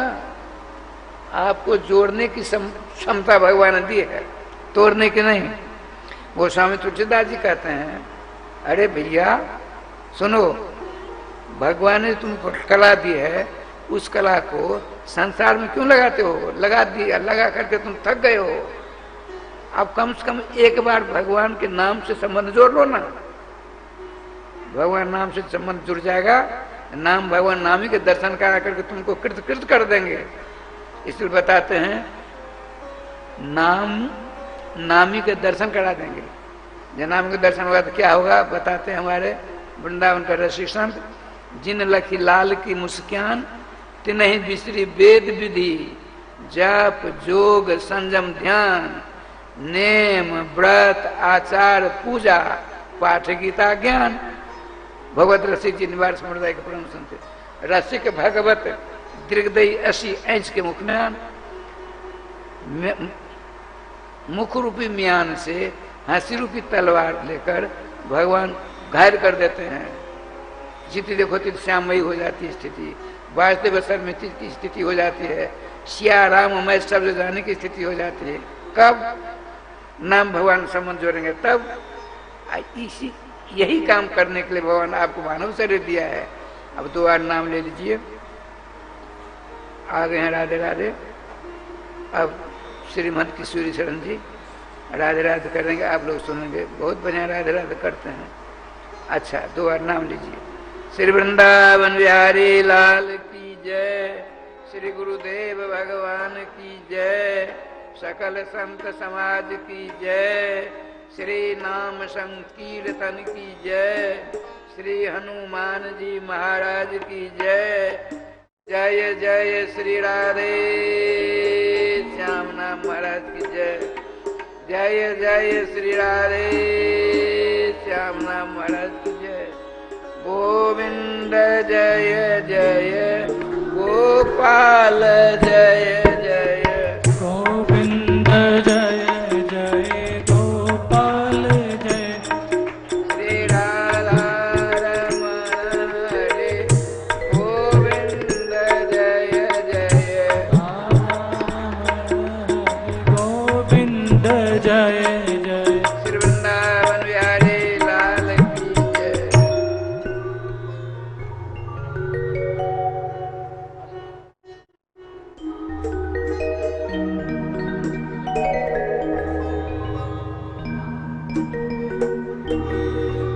राधा रानी हमारे फूलों में, राधा रानी हमारे फूलों में, श्याम प्यारे हमारे फूलों में, राधा रानी हमारे फूलों में, श्याम प्यारे हमारे फूलों में।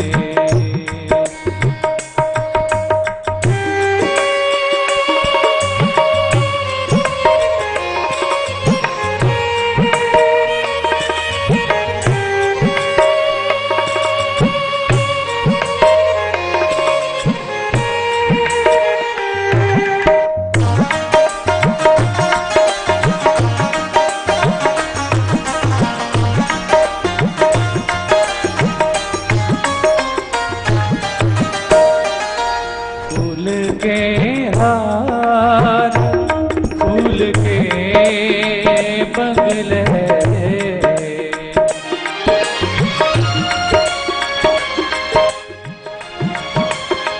फूल के हार, फूल के बंगले, फूल के हार, फूल के बंगले, कैसे झूमर, कैसे झूमर सजे फूलों में, श्याम प्यारे हमारे फूलों में।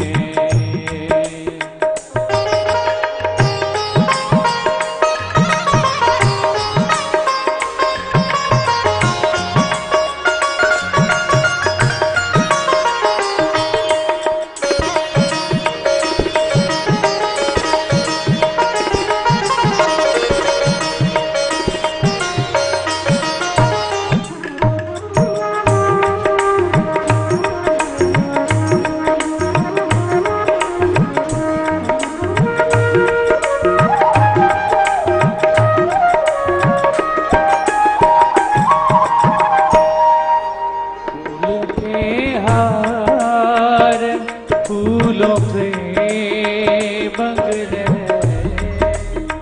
फूलों के हार, फूलों के बंगले, फूल सारी है फूलों की अंगियां, फूल सारी के फूलों सी अंगियां, कैसी चूनर सजी है फूलों में, कैसी चूनर सजी है फूलों में, श्यामा प्यारे हमारे फूलों में, राधा रानी हमारे फूलों में, श्यामा प्यारी हमारे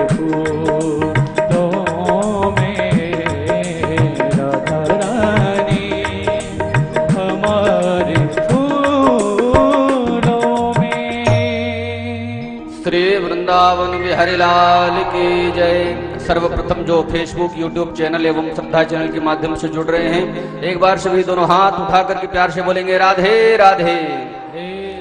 आइए आगे की कथारस धारा में प्रवेश करें। सर्वप्रथम व्यासमंच पर मंचासीन प्रातः स्मरणीय विप्रकुल भूषण श्रीधाम वृंदावन के गौरव हम सभी के आदर्श परम पूज्य महामंडलेश्वर श्री किशोरी शरण जी महाराज के पावन चरण कमलों में कोटशः वंदन करते हुए आज द्वितीय दिवस की परम पावन बेला में हम सभी पूज्य महाराज श्री के सानिध्य में अवगाहन करेंगे, गोता लगाएंगे। सज्जनों, जैसा कि आप सभी भक्तों को विदित है, जो लोग टीवी के माध्यम से इस कथा से जुड़ रहे हैं, आप सभी को विदित है यह कथा उन तमाम लोगों के लिए समर्पित है जो इस समय बाढ़ से पीड़ित हैं। आप सभी को विदित है जो भूखे हैं, असहाय हैं, बेसहारा हैं, लाचार हैं, उन सभी के लिए यह श्रीमद् भागवत कथा का दिव्य आयोजित किया जा रहा है। आप सभी को विदित है। तो कथा की धारा से तो हम लोग जुड़े ही, कथा के साथ में सेवा की धारा से भी यदि हम लोग जुड़ जाएं तो सोने में सुहागा हो जाएगा।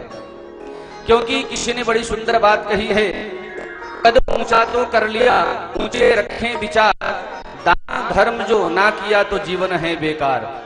यदि मानव का तन पाकर के यदि हम लोगों ने दान नहीं किया तो हमारा मानव का जीवन व्यर्थ हो जाएगा। श्री सद्गुरुदेव भगवान अपने कथा के माध्यम से हम सभी को अवगत करा रहे थे कि जिस प्रकार से श्री अयोध्या की भूमि में श्री राम जन्मभूमि का मंदिर निर्माण होने वाला है, श्री राम लला का भव्य मंदिर निर्माण होने वाला है, बिल्कुल उसी तर्ज पर उसी तरह श्री धाम वृंदावन में भागवत भगवान का भी मंदिर निर्माण होने वाला है। तो मैं निवेदन करूंगा जो भी भक्त, क्योंकि आप लोगों ने श्री राम मंदिर के लिए तो बढ़ चढ़ करके दान दिया है, अपना हिस्सा लिया है, पुण्य के भागी बने हैं, बिल्कुल उसी प्रकार से जिस प्रकार से आप लोगों ने राम जन्मभूमि के लिए बढ़ करके आगे आए और अपना दान प्रदान किया, बिल्कुल ठीक उसी प्रकार से जो श्री धाम वृंदावन में भागवत भगवान का मंदिर निर्माण होने वाला है, उस मंदिर के लिए भी आप लोग बढ़ करके आगे आए, अपने दान का हाथ आगे लेकर के आए और इस मंदिर को शीघ्रातिशीघ्र निर्माण कराने में अपनी एक अहम सहभागिता प्रदान करें। और जैसा कि श्री सद्गुरुदेव भगवान अभी कथा के माध्यम से हम सभी को बता रहे थे कि एक व्यक्ति को अपने जीवन में एक बार भागवत जी का पाठ जरूर करना चाहिए। यदि संपूर्ण भागवत का पाठ नहीं कर पाता है तो कम से कम एक स्कंध का पाठ करे, वह भी नहीं कर पाता है तो एक अध्याय का पाठ करे, वह भी नहीं कर पाता है तो एक श्लोक का पाठ करे। यदि एक श्लोक का पाठ भी नहीं कर सकता है तो बोले यदि आप भागवत भगवान का जो मंदिर निर्माण होने वाला है, यदि उसमें आपने एक श्लोक का दान कर दिया तो आपको संपूर्ण भागवत पठन का फल प्राप्त हो जाएगा। तो मैं आप सभी से निवेदन करूंगा, जो लोग टीवी चैनल के माध्यम से इस कथा से जुड़ रहे हैं, मिथिला कुंज परिवार के जो भी सदस्य इस कथा से जुड़ रहे हैं, मैं आप लोगों से निवेदन करूंगा, भागवत मंदिर में यदि आप लोग भी अपनी सहभागिता प्रदान करना चाहते हैं, ठाकुर बांके बिहारी ने आपको जिस योग्य बनाया है, आप इस मंदिर से जुड़ सकते हैं। यदि आप इस मंदिर में एक ईंट की सेवा करना चाहते हैं तो ज्यादा बहुत बड़ी राशि हमारे संस्थान के द्वारा नहीं रखी गई है, मात्र और मात्र 1100 रुपए की सहयोग राशि है। यदि आप 1100 रुपए की सहयोग राशि प्रदान करेंगे तो आपके परिवार के कल्याण के निमित्त भागवत भगवान के मंदिर में एक ईंट लगाई जाएगी। और जो लोग चाहते हैं कि जो भागवत भगवान का मंदिर निर्माण होने वाला है उसमें हमारे परिवार के कल्याणार्थ के निमित्त एक श्लोक का शिलालेख किया जाए ग्रेनाइट पत्थर पर, तो आपको मात्र और मात्र 5100 रुपए की सहयोग राशि प्रदान करनी पड़ेगी।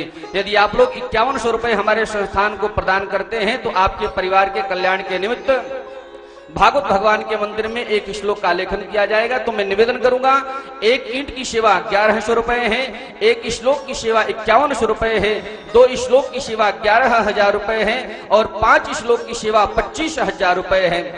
तो ठाकुर श्री बांके बिहारी ने आपको जिस योग्य बनाया है, आप बढ़ चढ़ करके दान का हिस्सा बने और भागवत भगवान के मंदिर में अपनी सहभागिता को प्रदान करें। और जैसा कि श्री सद्गुरुदेव भगवान और पूज्य महाराज श्री बता रहे थे, और जो लोग मिथिला कुंज परिवार से जुड़े हैं, जो लोग वृंदावन आश्रम में जाते होंगे, आप लोगों को विदित होगा कि श्री धाम वृंदावन में और प्रतीक वृंदावन में विगत 30 वर्षों से अखंड युगल नाम महामंत्र का संकीर्तन हो रहा है।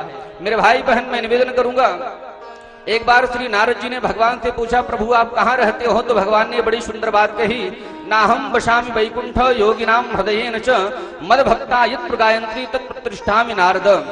ना मैं बैकुंठ में रहता हूँ, ना मैं योगियों के हृदय में रहता हूँ। जहां पर मेरे नाम का गायन होता है मैं वहां पर रहता हूँ। तो भगवान की इस वाक्य से हमको लगता है कि भगवान कहीं पर हो या न हो नहीं मालूम, लेकिन भगवान मिथिला कुंज और प्रतीक वृंदावन में जरूर होंगे, क्योंकि यहाँ पर अनवरत कई वर्षों से भगवान नाम का गायन हो रहा है। तो मैं निवेदन करूंगा, जो लोग चाहते हैं कि श्रीधाम वृंदावन में हमारे द्वारा भी एक दिन का अखंड संकीर्तन हो, तो आप इस सेवा से भी जुड़ सकते हैं, मात्र और मात्र 1500 रुपए की सहयोग राशि प्रदान करके। और जो लोग चाहते हैं कि एक महीने तक हमारे द्वारा अखंड युगल नाम महामंत्र का संकीर्तन हो श्रीधाम वृंदावन में और प्रतीक वृंदावन में, तो इसके निमित्त आपको मात्र और मात्र 15,000 रुपए की सहयोग राशि प्रदान करनी पड़ेगी। तो मैं निवेदन करूंगा, जो लोग एक दिन के लिए कीर्तन करवाना चाहते हैं 1500 रुपए, और जो लोग एक महीने का संकीर्तन करवाना चाहते हैं उनके लिए 15,000 रुपए की सेवा दे करके आप अपने परिवार के कल्याण की, मंगल की कामना को कर सकते हैं। और इसके बाद में हमारे सेवा संस्थान के द्वारा एक और बहुत दिव्य प्रकल्प, अभी कोरोना दौर से हम लोग गुजर रहे थे, जब हम लोग अपने घरों से बाहर निकलना भी हम लोगों को मंजूर नहीं था, उस कोरोना काल में हमारे श्री सद्गुरुदेव भगवान और पूज्य महाराज श्री ना जाने कितने गरीबों को, ना जाने कितने साधु संतों को नित्य प्रति आश्रम में भोजन कराया करते थे। और मेरे भाई बहन, वह संकल्प स्वयं से पूर्ण नहीं हुआ, आप जैसे दानदाता से, आप जैसे भामाशाहों ने जो हमारे संस्थान को मजबूत किया, अपना दान देकर के उसी दान से यह कार्य संपन्न हो सका है। तो मैं निवेदन करूंगा, यदि आप लोग चाहते हो कि आश्रम में जो अन्न क्षेत्र की सेवा है यह विगत अनवरत चलती रहे, इसके लिए आपको मात्र और मात्र 1100 रुपए की सहयोग राशि प्रदान करनी पड़ेगी। और यदि आप लोग एक दिन की संपूर्ण सेवा, संपूर्ण अन्न क्षेत्र की सेवा करना चाहते हैं, तो मात्र और मात्र 11,000 रुपए की सेवा रखी गई है। और यदि आप लोग चाहते हैं कि हमारे द्वारा एक दिन का अखंड संकीर्तन और एक संत के मुख में हमारे नेक कमाए गए धन के द्वारा उनके मुख में निवाला जाता रहे, तो इसके लिए आपको मात्र और मात्र एक बार में 21,000 रुपए प्रदान करने पड़ेंगे। यदि आप एक बार हमारे संस्थान को 21,000 रुपए प्रदान करते हैं, तो आजीवन जब तक आप जीवित रहेंगे और मरने के बाद भी आपके नाम से एक संत के लिए भोजन और आपके नाम से अखंड युगल नाम महामंत्र का संकीर्तन होता रहेगा। तो मैं आप सभी दानदाताओं से निवेदन करूंगा, जो भी हमारे संस्थान के सेवा प्रकल्पों से जुड़ना चाहते हैं, आप हमारे प्रकल्प से जुड़ करके भाग्यशाली बन सकते हैं। क्योंकि किसी संत ने बड़ी सुंदर बात कही है, माया छाया होत है घटती बढ़ती जाए, दान करे से बढ़त है बिन बांटे घट जाए। यदि आप धन को जितना सदुपयोग करेंगे, जितना दान करेंगे, आपका धन बढ़ता रहेगा। और यदि आप लोग अपने धन को दबा करके रखेंगे, धार्मिक कार्यों में नहीं लगाएंगे, तो मेरे भाई बहन आपका धन समाप्त हो जाएगा। तो मैं निवेदन करूंगा, इतनी परम पावन मुहिम चल रही है हमारे सेवा संस्थान के द्वारा श्री सद्गुरुदेव भगवान के सानिध्य में, आप लोग जरूर इन सेवा प्रकल्पों से जुड़े। क्योंकि निवेदन करूंगा, एक संत ही ऐसा है जो परमार्थ के लिए सोचता है। वृक्ष कबहु नहीं फल भके, नदी न संचय नीर, और परमार्थ के काज में साधु ने धरा शरीर। वृक्ष अपने फल को कभी नहीं खाता है, नदी अपने जल को स्वयं नहीं पीती है। इसी प्रकार से संत अपने लिए नहीं जीता है, संत तो परमार्थ के लिए जीता है। और मैं पूज्य महाराज श्री के विषय में कहना चाहूंगा, खान से निकली हर चीज हीरा नहीं होती, खान से निकली हर चीज हीरा नहीं होती, चीनी से बनी हर चीज सीरा नहीं होती। याद रख लेना भैया, दुनिया में तो है बहुत सी शख्सियत, लेकिन हर शख्सियत पूज्य महाराज श्री की तरह नहीं होती। निवेदन करूंगा, एक बार जोरदार तालियों से पूज्य महाराज श्री का स्वागत करेंगे और दोनों हाथों को जोड़ करके एक ही निवेदन करेंगे, हे गुरुदेव, आज द्वितीय दिवस की परम पावनी बेला में हम सभी को अवगाहन करा करके, गोता लगवा करके हमारे मानव जीवन को धन्य बनाए। पूज्य महाराज श्री श्री वृंदावन बिहारी लाल की जय। राधा कृष्ण स्वरूपांबे कृष्णं राधा स्वरूपिणं कलात्मानं निकुञ्जस्थं गुरुरूपं सदा भजे। वाञ्छाकल्पतरुभ्यश्च भ्यश्च कृपा सिन्धुभ्य एव च पतितानां पावनेभ्यो वैष्णवेभ्यो नमो नमः। श्री वृंदावन बिहारी लाल की जय। पूज्य गुरुदेव भगवान की जय। आइए हम सब कुछ देर भगवान का नाम संकीर्तन करें। फिर पूज्य गुरुदेव के द्वारा जो हम भागवत कथा अमृत का नवदिवसीय गुरु पूर्णिमा के पावन शुभ अवसर पर कथा अमृत का रसास्वादन कर रहे हैं, उनका आनंद लें। जो करते रहोगे भजन धीरे धीरे, भजन धीरे धीरे तो मिल जाएगा सजन धीरे धीरे। जो करते रहोगे भजन धीरे धीरे, भजन धीरे धीरे तो मिल जाएगा वो सजन धीरे धीरे, तो मिल जाएगा सजन धीरे धीरे। तो मिल जाएगा वो सजन धीरे धीरे। जो करते रहोगे भजन धीरे धीरे, भजन धीरे धीरे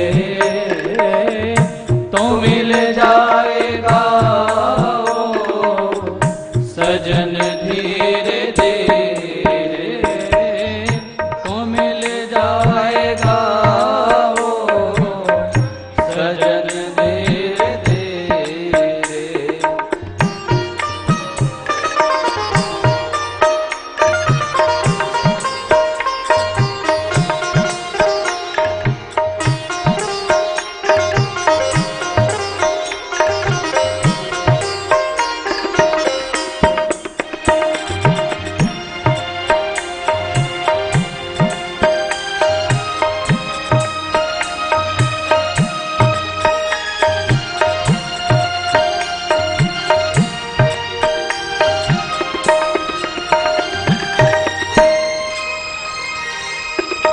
अगर हर से मिलने की दिल में तमन्ना,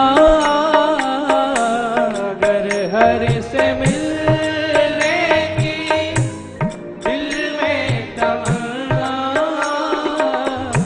अगर उनसे मिलने की दिल में तमन्ना हो, अगर उनसे मिलने की दिल में तमन्ना, दिल में तमन्ना, अगर हर से मिलने की दिल में तमन्ना, दिल में तमन्ना, करो शुद्ध अंतःकरण धीरे धीरे। जो करते रहोगे भजन धीरे धीरे, भजन धीरे धीरे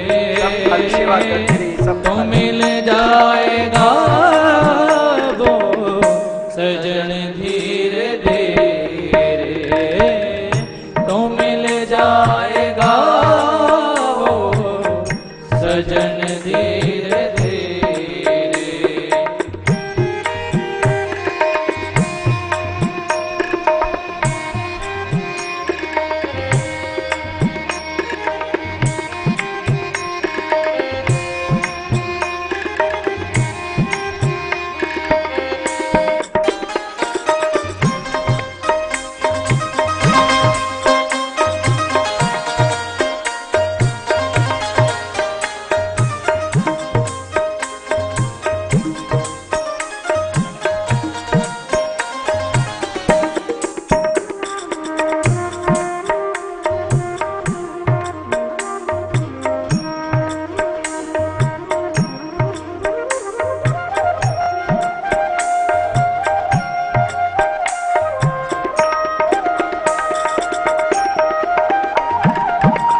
कोई काम दुनिया में मुश्किल नहीं है, कोई काम दुनिया में मुश्किल नहीं है।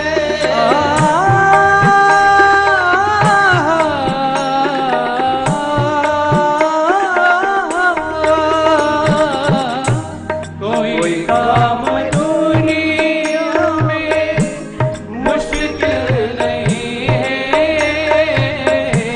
कोई काम दुनिया में मुश्किल नहीं है, मुश्किल नहीं है, कोई काम दुनिया में मुश्किल नहीं है,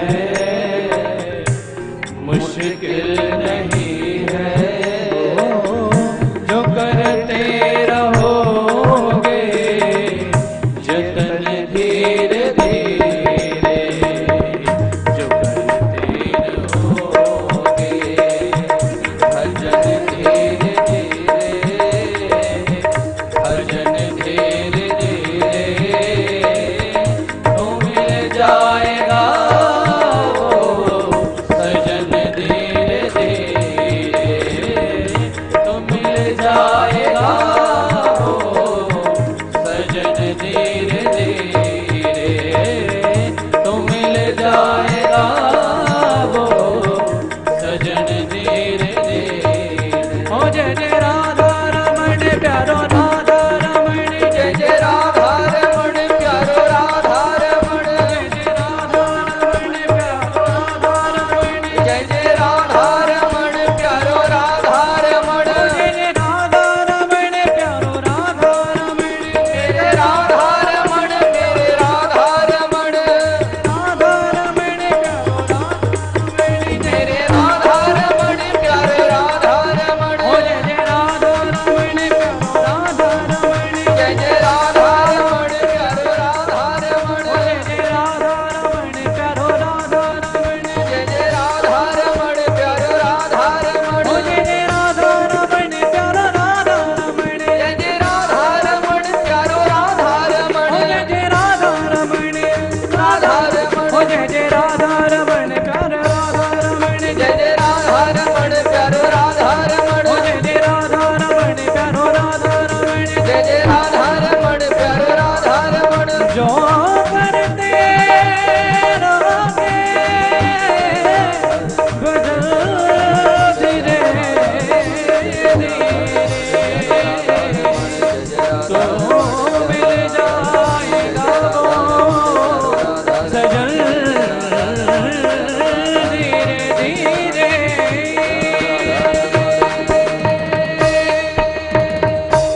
जय जय श्री राधे, जय जय श्री राधे।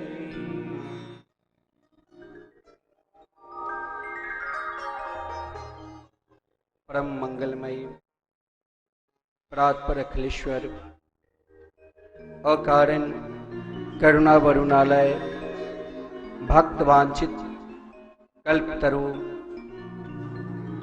श्री नंद नंदन यशोदा के लाडले लाल श्री श्याम सुंदर के वांगमयी प्रतिमूर्ति श्रीमद्भागवत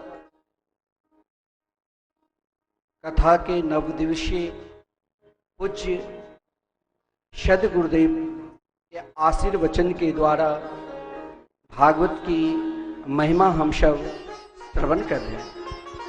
आज गुरुदेव ने हम सबको भगवान की भक्ति प्राणी मात्र को किस प्रकार करना चाहिए। संसार में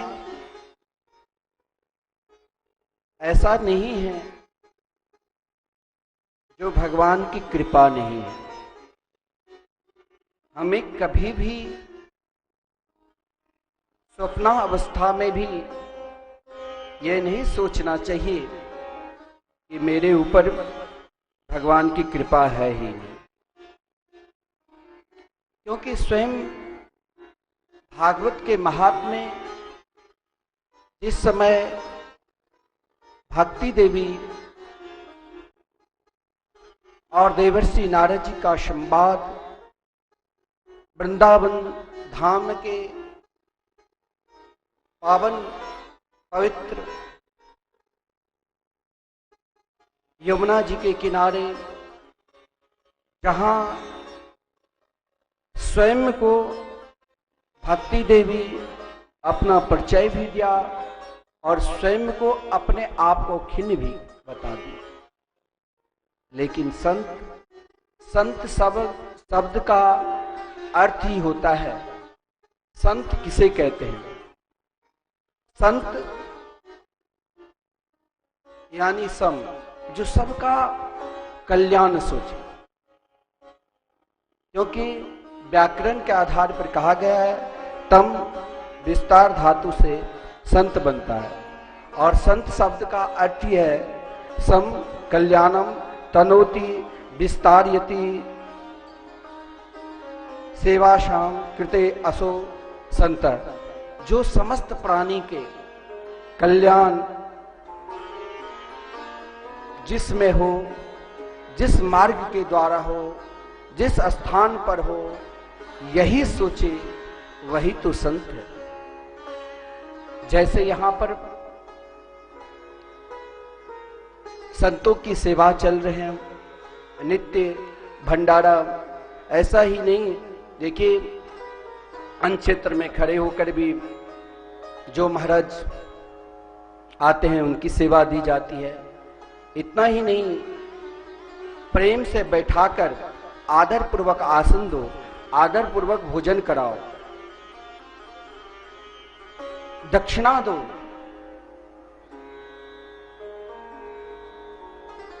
हर व्यक्ति को शास्त्र में कहा गया है कि महीना में कम से कम एक संत को, एक विप्र को जिवाना चाहिए, खिलाना चाहिए। यदि समय नहीं है तो हम तीर्थ स्थान में, श्रीधाम वृंदावन के लिए मिथिला कुंज में जो नित्य ऐसे साधु संत निवास करते हैं, संकीर्तन भी करते हैं, लेकिन महाराज उसे आप पहचानोगे नहीं, उनके रोम रोम से भगवान के नाम संकीर्तन निकलते हैं। आश्रम से बाहर भी नहीं जाता, उनका उद्देश्य है भगवान के संकीर्तन। आप सोचोगे कि वो बहुत बड़ा धर्मान होंगे, ऐसा ही नहीं, देखने में विपन्न, लेकिन उसके पास ऐसा धन है जिसका कोई वर्णन नहीं कर सकता है। यहां भी हमारी इच्छा है कि एक विशाल संत निवास भी बने, ताकि पास में रेलवे स्टेशन है, रात्रि को कोई उतरे तो सीधे कहां जाए, तो प्रत्येक वृंदावन में संत निवास में हम निवास करें। क्योंकि ये भारत भूमि ही संत की भूमि है और संत प्राणी मात्र का केवल कल्याण ही सोचते हैं कि प्राणी का कल्याण किस मार्ग में हो, कहां हो, किस ओर हो, जिसे हम कभी महात्मा भी बोल देते हैं। महात्मा शब्द का भी अर्थ बड़ा विलक्षण है। महात्मा किसे कहते हैं? जो भगवान के हो गए हैं। यानी महति यस्य महात्मा मनः आला यस्य असो महात्मना, जिसके मन ही भगवान के चरणार बिंद में सदा लगे रहे, वही तो महात्मा है। साधु शब्द का भी अर्थ बहुत बढ़िया है। भागवत में कहा गया है साधु हृदयम मह्यम, स्वयं भगवान ने कहा, और साधु नाम हृदयम तुम, साधु मेरा हृदय है और मैं उनके हृदय हूं। लेकिन साधु शब्द का अर्थ भी बड़ा विलक्षण है। साधनोति परस्य कल्याणी यस्य स, जैसा परमात्मना कार्य उत्तम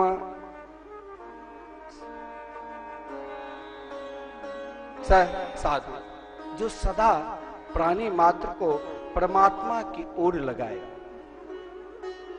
हम लोगों में एक आदत बन चुकी है, जीवन में दुख आता है तो हम घबरा जाते हैं, लेकिन संत वहां पर कहते हैं कि भाई घबराओ नहीं, तुम्हारे पास। बहुत लोग कहते हैं कि देखिए पड़ोसी के ऊपर बहुत बड़ी कृपा है, सुंदर फ्लैट है, लड़के बच्चे खूब धन कमा रहे हैं, किसी चीज की कमी नहीं है, और मेरे बच्चे बेरोजगार बैठा हुआ है, कुछ काम नहीं करता है, माता पिता दुखी है, समझ में नहीं आता है। रोज मंदिर में आकर ठाकुर श्री राधा मोहन बिहारी के दर्शन करते हैं, भाव यही रहता है कि हम वृंदावन में ही विराजमान हैं, जहां स्वयं भोलेनाथ गोपेश्वर महादेव के रूप में विराजमान है, जहां शिवलिंग में स्वयं रामेश्वर महादेव के रूप में विराजमान है। हम नित्य पूजन करने के लिए आते हैं,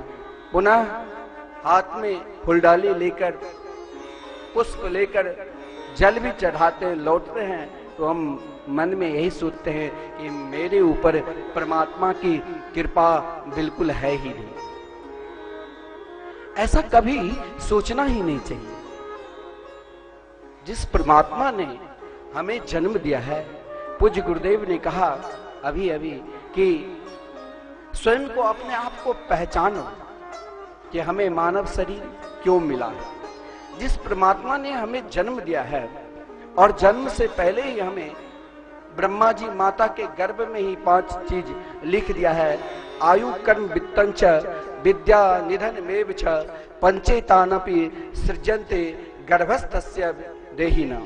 माता के गर्भ में ही जब हम कब तक जिंदा रहेंगे, कौन सा कर्म करेंगे, कितनी विद्या अर्जन करेंगे, कब कितना धन अर्जन करेंगे और कब मरेंगे, ये सब जब लिखा हुआ है, तब हम क्यों कहते हैं कि भगवान की कृपा मेरे ऊपर है ही नहीं। सबके ऊपर कृपा है, लेकिन ना समझ हम इतना हो चुके हैं जो हर हमेशा कहते नहीं, क्योंकि मेरे अंदर जो द्वेष दूसरे के प्रति लगा हुआ है, वहां हम कृपा को अनादर करते हैं। और भागवत के आधार पर जिस समय देवर्षि नारद जी ने भक्ति देवी से जब महाराज कलयुग के दुस्तर अवगुण के विषय में भी बताया, वृंदावन की महिमा को भी बताया, ठाकुर जी के प्रभाव को भी बताया, क्या ठाकुर जी की प्रभाव है, कन्हैया की क्या प्रभाव है, फिर भी कहीं ना कहीं भक्ति देवी की कहीं दुख छुपा हुआ था। तो भगवान ने सोचा कि दुख के निवारण के लिए मेरे पास जो औषधि है वो औषधि प्रदान कर दो। तो देवर्षि नारद जी ने यही औषधि दिया था और कहा था, वृथा खेद से बाले ओहो चिंता तुरा कथम श्री कृष्ण चरणाम्भोजम् अस्मरं दुःखं गमिष्यति। हम लोग कोरोना काल में बहुत बेरोजगार हो गए हैं। कुछ लोगों का धन का अभाव भी हो गया, कोई बहुत बड़े धनवान भी हो चुके हैं, क्योंकि ये तो संसार के नियम हैं। ये द्वंद्व है, जिसके जीवन में बहुत सुख मिला है उसके जीवन में दुख भी मिल सकता है, और जिसके जीवन में बहुत दुख मिला है उसके जीवन में सुख भी मिल सकता है। सुख और दुख का स्थान अलग है, लेकिन हमें कभी यह नहीं कहना चाहिए कि हम रोज मंदिर में जल चढ़ाने के लिए आते हैं, मेरे ऊपर भगवान की कृपा नहीं है, मेरे बच्चे बेरोजगार हैं। हम खेती भी करते हैं, हम सारा काम भी करते हैं, फिर भी महाराज जो धन होना चाहिए वो धन मेरे पास नहीं है। क्यों? क्योंकि अभी तक हम उन कृपा को, जिस कृपा के लिए हम सब स्वयं को कहते हैं कि भगवान की कृपा नहीं है, लेकिन यहाँ स्वयं देवर्षि नारद जी ने कहा, हे देवी, कृपा तो सबके ऊपर है। ऐसा नहीं है, उन गोपियों के जीवन में दुख नहीं आया था। व्यवहारिक लीला में यदि भगवान की लीला देखा जाए तो उन गोपियों के जीवन में भी दुख आया था कि जिस समय भगवान वृंदावन को छोड़कर मथुरा की ओर जा रहे थे तो ब्रजांगनाएं सब के सब रो रही थी। किसके लिए? श्री कृष्ण जा रहे हैं? नहीं। तो किसके लिए रो रही थी? स्वयं को अपना लिए, क्योंकि जिसके जीवन में आंख की पलक भी एक छटा गिर जाए तो उनके लिए त्रुटि उगायते करोड़ों वर्ष तक मानती थी। कभी कभी ब्रह्मा जी को कोसने लग जाती थी। लेकिन दुख का कारण फिर क्यों आया? जिन गोपियों के विषय में कहा गया है, स्वयं देवर्षि नारद जी ने भक्ति देवी से कही, जिस भक्ति की प्राप्ति के लिए हम सब अनेक प्रकार के कार्य करते हैं, गरीबों को भोजन भी कराते हैं, साधुओं संतों की सेवा भी करते हैं। संकीर्तन में जो लगातार श्रीधाम वृंदावन मिथिला कुंज में संकीर्तन चल रहे हैं, उन संकीर्तन में भी हम अखंड संकीर्तन, उसमें भी हम सहयोग करते हैं। फिर भी महाराज दुख तो मेरे पीछे कहीं छोड़ा ही नहीं। धनवान से पूछो तो कहेगा भैया महाराज श्री क्या बताओ, नींद नहीं आती है, बेचैन हूं। ऐसा भक्त है जो भक्त कहते हैं कि तो क्या बताओ महाराज, पहले खूब आमदनी था, बिल्कुल सब आमदनी समाप्त हो गई, लगता है भगवान की कृपा नहीं। लेकिन उन गोपियों ने भी भगवान के लिए रोए, इसलिए नहीं कि अब मेरा सर्वस्व जा रहा है, इसलिए रोए कि उनके जीवन में दुख का कारण क्या, कि पहला कृपा। देखिए आज हम स्वयं को कहते हैं कि मेरे ऊपर भगवान की कृपा नहीं है, लेकिन भागवत स्वयं कहते हैं कि तुम्हारे ऊपर भी भगवान की कृपा है, तुम स्वयं को नहीं पहचान रहे हो। पहला ईश्वर की कृपा,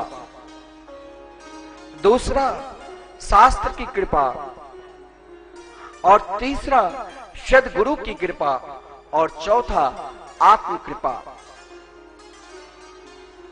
हम तब तक ईश्वर को कोसते हैं, तब तक हम भगवान की निंदा करते हैं, तब तक हम भगवान की शरण में नहीं जाते हैं, क्योंकि हम बोलते हैं कि उनकी कृपा मेरे ऊपर नहीं है।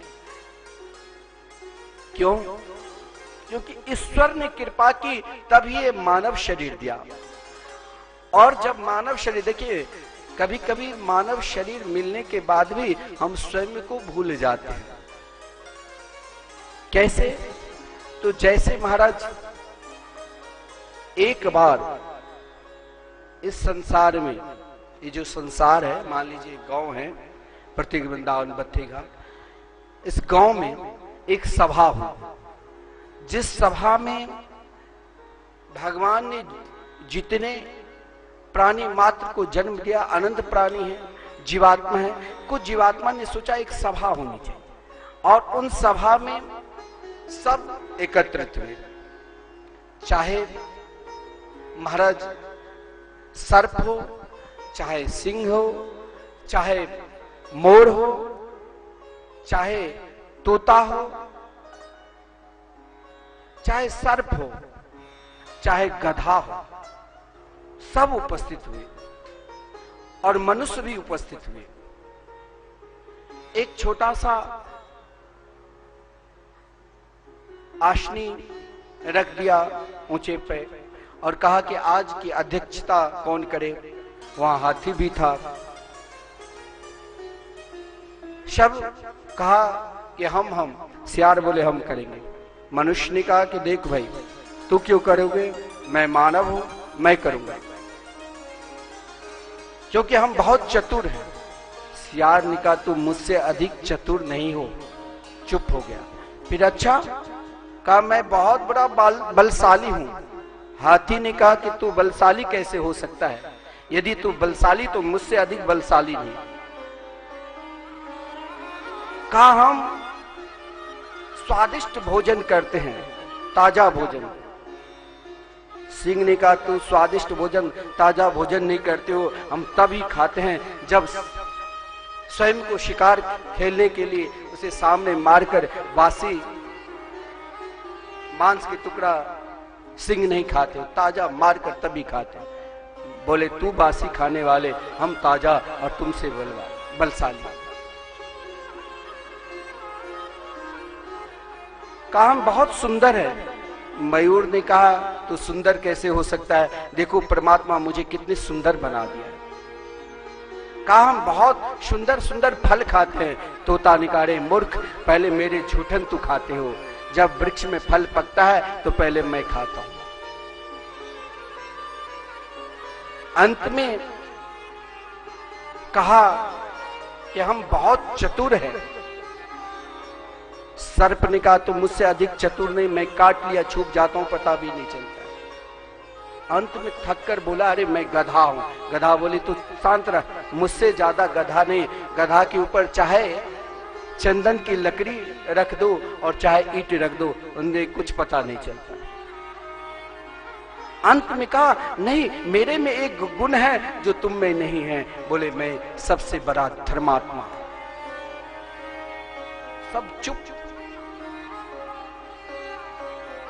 आहार निद्रा भय मैथुन च सामान्य में तत् पशु भी नारायण। खाना सोना हंसना ये तो सब नहीं, लेकिन मानव में एक ही गुण है, धर्म। और हम स्वयं को धर्म को नहीं पहचानते। हम दान भी देते हैं तो ऐसे जगह पर जहां कुछ कार्य भी नहीं होता है। कभी कभी दान देना भी ऐसे स्थान पर हम दान देते हैं जहां स्वयं भगवान के संकीर्तन नहीं हो रहा है, जहां स्वयं अन्नदान नहीं हो रहे हैं, जहां स्वयं कोई साधु संत नहीं आते हैं। वहां यदि हम दान दे दिया और उस दान को हम लेकर स्वयं उपयोग करते हैं तो वो भी अपराध है, और जिसने दिया वो भी अपराध करते हैं। लेकिन हम वही सदपात्र है क्योंकि ईश्वर की कृपा, उन गोपियों के ऊपर भगवान ने कृपा की थी। जो श्री कृष्ण मान लो छोड़कर चले भी गए मथुरा, उन गोपियों को कभी नहीं लगा। क्यों? क्योंकि उनके निकट एक बार देवर्षि नारद जी विचरण करते हुए वृंदावन धाम आया। भक्ति देवी से कहा, वृंदावन के निकट यमुना किनारे जब देवर्षि नारी विचरण कर रहे थे तो हजारों ब्रजांगनाएं ध्यान लगा रही थी। देवर्षि नारद जी को आश्चर्य लगा कि इन ब्रजांगनाएं, ब्रज की गोपिकाएं भला किसकी ध्यान कर रही है। समाधि में सबके सब थी। देवर्षि नारद जी ने जगाया तो उन गोपियों ने कहा कि महाराज आप सब कुछ जानते हैं। देवर्षि नारद जी ने कहा भला बड़े बड़े योगी यति सन्यासी ध्यान लगाते हैं कि अंत समय में परमात्मा की कृपा हो जाए, लेकिन यहाँ तो स्वयं उन गोपियों के आंगन में भगवान माखन चोरी, उनके साथ नाचे झूमे साथ रहे। इन गोपियों के चरण धूल पे भगवान कभी लेट भी जाते थे, फिर भी ये किसकी ध्यान लगा रहे। उन गोपियों ने मुस्कुराती हुई देवर्षि नारद जी से कहा, जो दुखी है, दुखी आत्मा कभी मुस्कुरा सकता ही नहीं। जो दुख के समुद्र में गोता लगा रहे हैं वो क्या कभी मुस्कुरा सकते हैं? लेकिन ब्रजांगना ने मुस्कुराते हुई कही कि कन्हैया तो मेरे साथ है, यदि मैं गौशाला में दूध दूने के लिए भी जाती हूँ तो कृष्ण प्रेम में ऐसे डूब जाती हूँ, ऐसे डूब जाती हूँ। देवर्षि नारद जी, जो लगता है कन्हैया जब दुग्ध निकालने के लिए बैठती हूँ तो दोनी को, पात्र को फेंककर स्वयं से कृष्ण को पिलाने लग जाती। कभी कभी पानी भरने के लिए जाती थी तो कुआं में स्वयं अपने बच्चे को बांध देती थी तो पीछे से कन्हैया डांट लगा देती थी, क्योंकि उनका दुख भी कृष्ण स्मरण में है। इधर देवर्षि नारद जी ने कहा, श्री कृष्ण चरणाम भोजम, हे भक्ति देवी चिंता कभी नहीं करना चाहिए। आप तो श्री कृष्ण के सबसे प्रिय पटरानी हो। आपके कारण ही तो जहां ज्ञान और वैराग्य वृद्ध पड़े हुए थे वहां देवर्षि नारद जी ने कहा, लगता है महाराज जो दुखी आत्मा है वो कभी चैन से सो ही नहीं सकता है। बहुत बड़ा धनवान है, धन बहुत है, लेकिन भगवान के शरणागति स्वीकार नहीं किए हैं तो दुखी ही रहेगा। क्योंकि चैन से रहना, हर स्थिति में, हर परिस्थिति में चैन से रहना, समझ लो यही तो भगवान की कृपा है। ईश्वर की कृपा जिस प्राणी पर हो जाए, उसके ऊपर अगर तनिक हम सत्संग नहीं किए हैं जीवन में, तो हो सकता है ईश्वर की कृपा समझ में नहीं आती। अगर हम अपने जीवन में सत्संग में रुचि लगा दी, तो दूसरा है शास्त्र की कृपा। शास्त्र यानी हम घर पे भी बैठकर श्रीमद् भागवत महापुराण के पाठ कर सकते हैं। घर पे ही बैठकर हम रामचरितमानस की पाठ कर सकते हैं, गीता, अन्य धार्मिक ग्रंथ। और यदि हम बार बार उन शास्त्र के चिंतन करते करते, और शास्त्र का चिंतन भागवत पाठ हम क्यों करते हैं, गीता पाठ क्यों करते हैं, कि सत्संग में रुचि हो जाए। जिस दिन से प्राणी मात्र को सत्संग में रुचि हो जाए, मान लेना कि मेरे ऊपर शास्त्र की कृपा हो चुकी है। और पूज्य सदगुरुदेव जैसे महापुरुष सदगुरु के रूप में मिल जाए, जिसके रोम रोम में भगवान के नाम निकलते हैं, जो यदि जीते भी है तो भगवान के लिए, चलते भी है भगवान के लिए, सोचते भी है भगवान के लिए। पहले ईश्वर की कृपा जो हम स्वयं को पहचाने, और फिर शास्त्र की कृपा, और तीसरा है सद्गुरु की कृपा। सद्गुरु की कृपा समझ में कब आता है, तो जिस दिन ये मन कहने लग जाए आज से हम किसी की निंदा नहीं करेंगे। क्योंकि संसार में सबसे अत्यधिक यदि कुछ पाप है तो मत्सर रूपी पाप। भागवत में स्वयं भागवत कथा जब प्रारंभ हुई, उन कथा में ही कहा गया निर्मत सतानाम, यानी समस्त महापुरुषों ने, सताम मतलब महापुरुष, कि जब हम कोई भी शुभ कार्य करते हैं ईश्वर के प्राप्ति के लिए, यदि हम वृक्ष में पानी भी डालते हैं तो उन वृक्ष का स्वरूप के जड़ स्वामी कौन छुपा है, तो भगवान। यदि हम किसी की सेवा भी करते हैं अन्नदान के माध्यम से, संकीर्तन के माध्यम से, मंदिर भागवत मंदिर की सेवा से, जो भी हम कार्य समर्पित होकर करते हैं, और उन कार्य में यदि मेरे जीवन में मत्सर ना आए, निर्मत्सराणाम शता, जब तक बड़े बड़े सत्संगी के अंदर भी कभी कभी मत्सर आ जाता है, ऐसा नहीं है जो अज्ञानी के अंदर ही मत्सर आता है, बड़े बड़े योगी के अंदर भी मत्सर आ जाता है।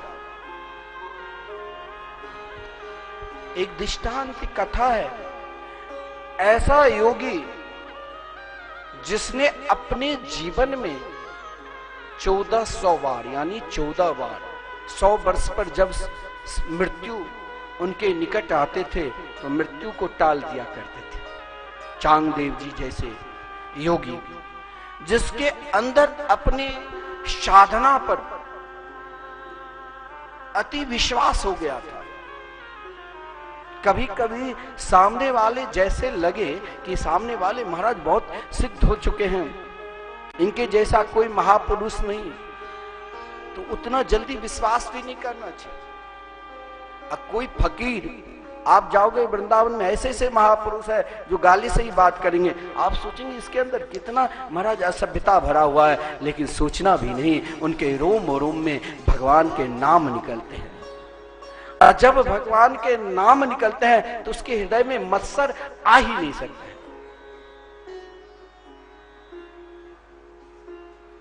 हनुमान गढ़ी में बड़े बड़े साधु संत रहते हैं, आपको गाली से बात करेंगे, आप सोचेंगे कि महाराज ये इतने बड़े नागा होकर गाली देते हैं।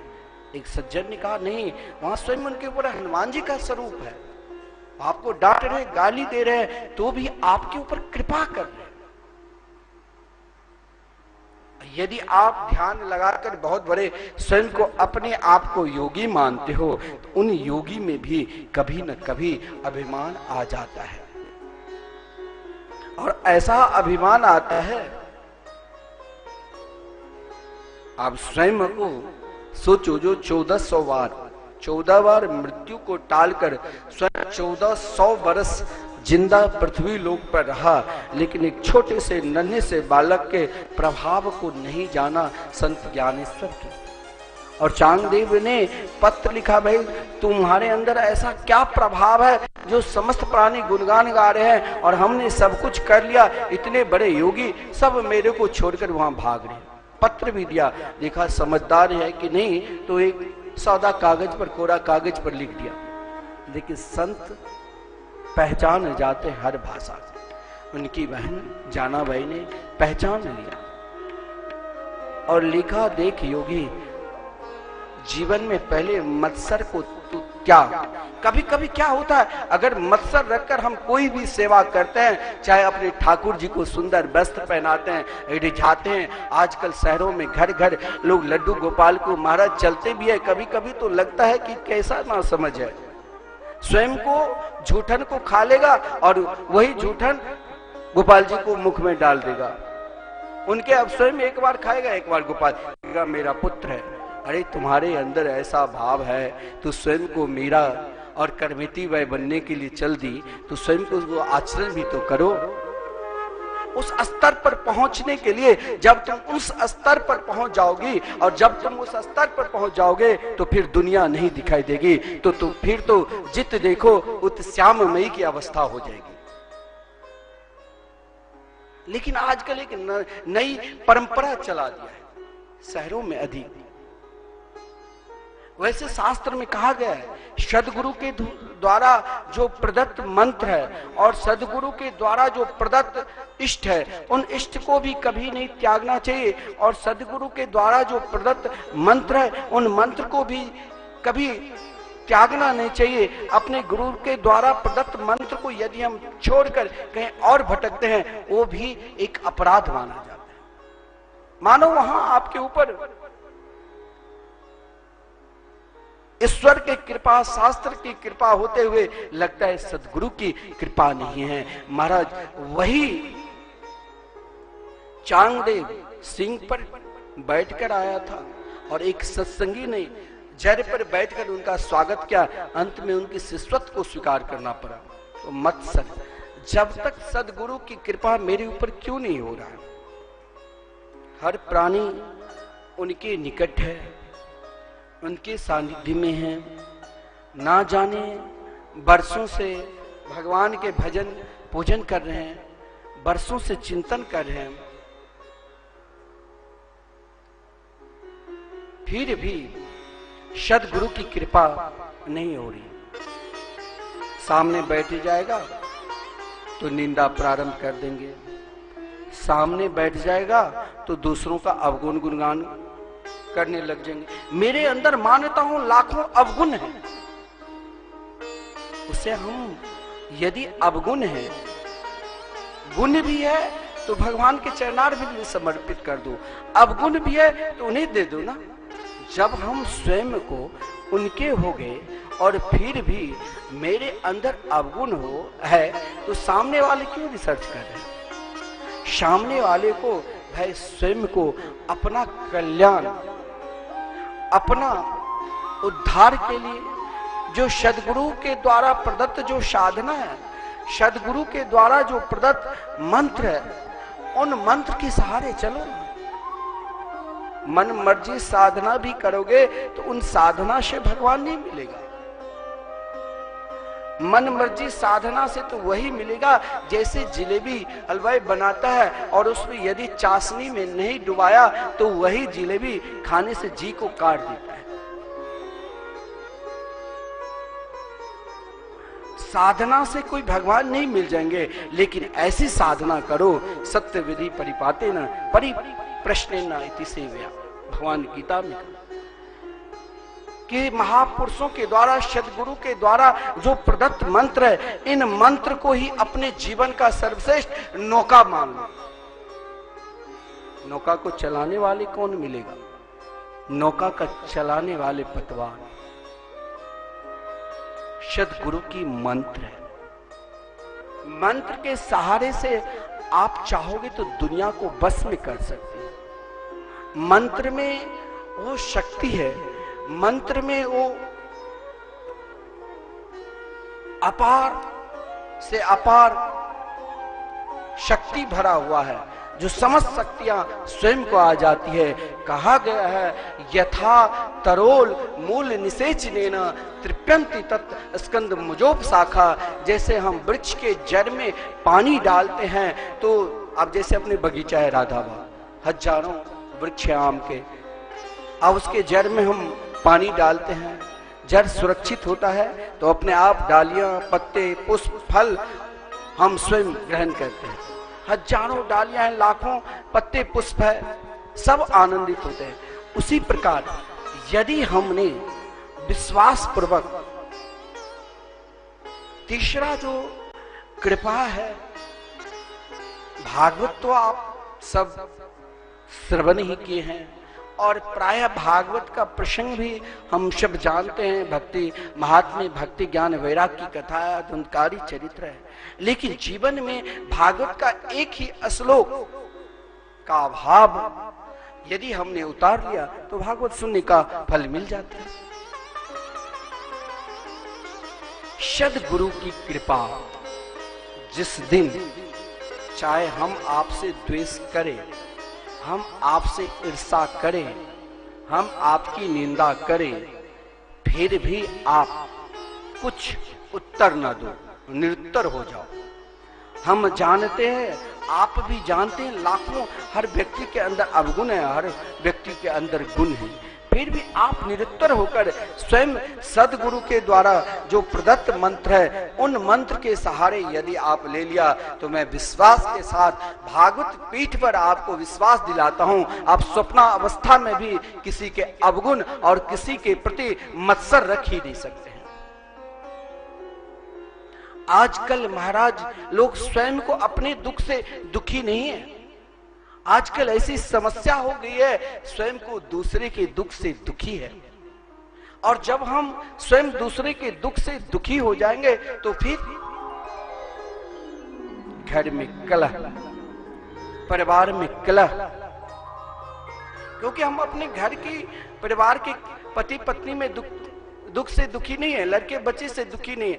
हमने आज तक जो दूसरों की निंदा की है, दूसरों को उन्नति को देखकर हम स्वयं घबरा जाते हैं। वो दुख हो, क्रोध तो कहीं ना कहीं, मान लीजिए मेरे अंदर क्रोध है तो कोई सामने वाला पड़ा और हमसे अधिक बलशाली है तो हम वहां चुप होकर बैठ जाते हैं, लेकिन वो हमसे कमजोर है तो हम उसके ऊपर अपना प्रभाव दिखाने लग जाते हैं। मेरे अंदर जितने भी क्रोध है, यानी हम दूसरे के ऊपर ईर्ष्या की, वो सामने वाले को हम सामने कुछ बोल ही नहीं सकता है, वही ईर्ष्या, वही दोष एक रस बन जाता है, और जिस रस का नाम ही है क्रोध, और वही क्रोध अनेक दुख का कारण हो जाता है। बहुत लोग कहते हैं घर में अशांति है, कहीं भूत प्रेत तो नहीं लगा है, कुछ नहीं, आपके अंदर मत्सर है जिस कारण अशांति है। आप कभी ईश्वर को, कृपा को माना ही नहीं। यदि आप ईश्वर को, कृपा को मानकर चलते तो कभी आप दुखी नहीं होते। जिस ईश्वर ने आपको मानव शरीर दिया, उन ईश्वर को आप कभी याद किए ही नहीं, केवल नाचने गाने झूमने में ही लगे हैं। फिर हम कहते हैं कि ईश्वर की कृपा नहीं है, कहते शास्त्र की कृपा नहीं है, जब आपको स्वयं को सत्संग में रुचि नहीं हो रही है। देखो यहाँ तो प्रत्येक वृंदावन में ऐसा संस्कार पूज्य गुरुदेव ने दे दिया, जो हर व्यक्ति भगवान के प्रति ऐसा प्रेम है, भाव है, माता बहन भाई सब इतना मधुर में युगल नाम महा मंत्र का संकीर्तन कर रहे हैं। मैंने कहा भैया कुछ देर इन संकीर्तन को लोगों को सुनाओ, जिससे शांति मिलेगी।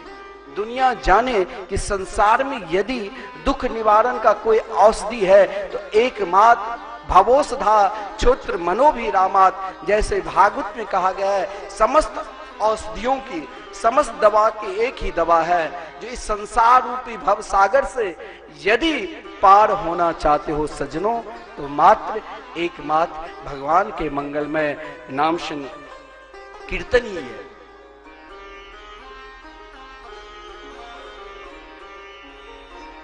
और जब सत्संग में रुचि हो जाता है तो सदगुरु की कृपा, और सदगुरु की कृपा तब कि गुरु के द्वार पर हो सकता है हम सेवा करते करते कष्ट भी हो, कोई अपमान भी कर दे, किसी के उन्नति को देखकर व्यक्ति के अंदर जलन भी आ जाए, लेकिन मान लेना कि अब तक आपके ऊपर सदगुरु की कृपा नहीं है।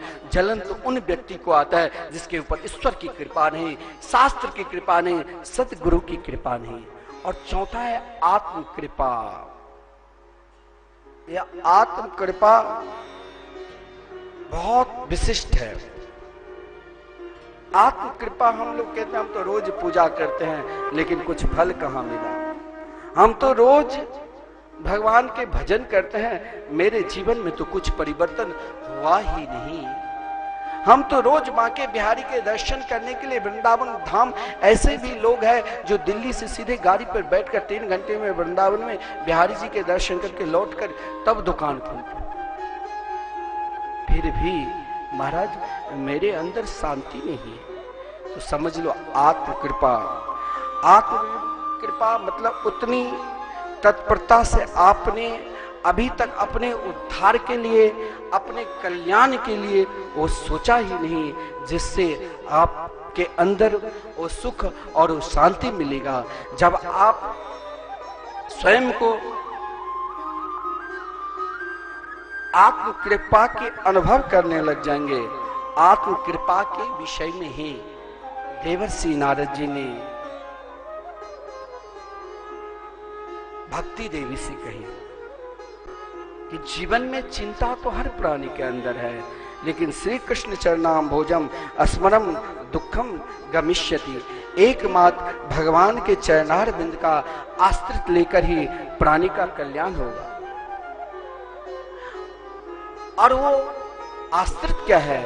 तो हर पल हरि का भजन करो, प्रभु का भजन करो, उनका स्मरण करो, उनका गुणगान करो। चाहे आप राधे श्याम बोलो, चाहे आप सीताराम बोलो, चाहे आप गिरधर बोलो, चाहे आप गोपाल बोलो, किसी भी परिस्थिति में उनका स्मरण करो, कल्याण ही होगा। और यही पुकारना चाहिए, हरि का भजन करो, हरि है तुम्हारा,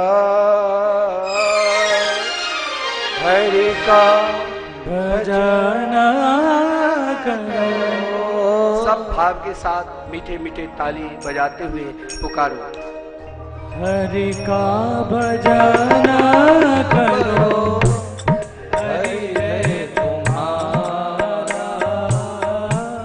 हरि का भजन करो, हरि है तुम्हारा,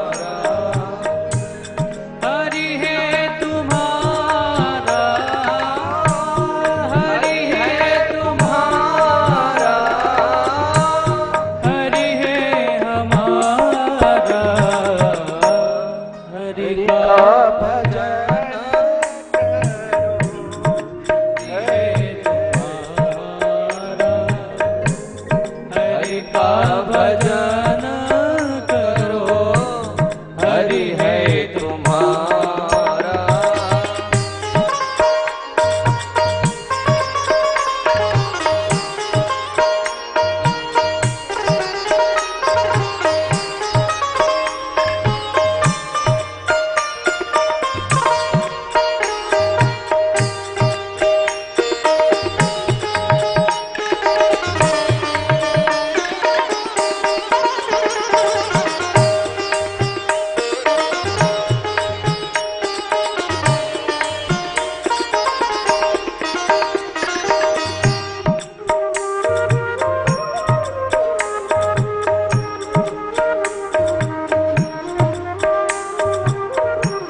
पुकारना चाहिए। हरि का भजन करो, हरि है तुम्हारा, हरि का भजन करो, हरि है तुम्हारा। केवल वही तो तुम्हारे है और कोई नहीं।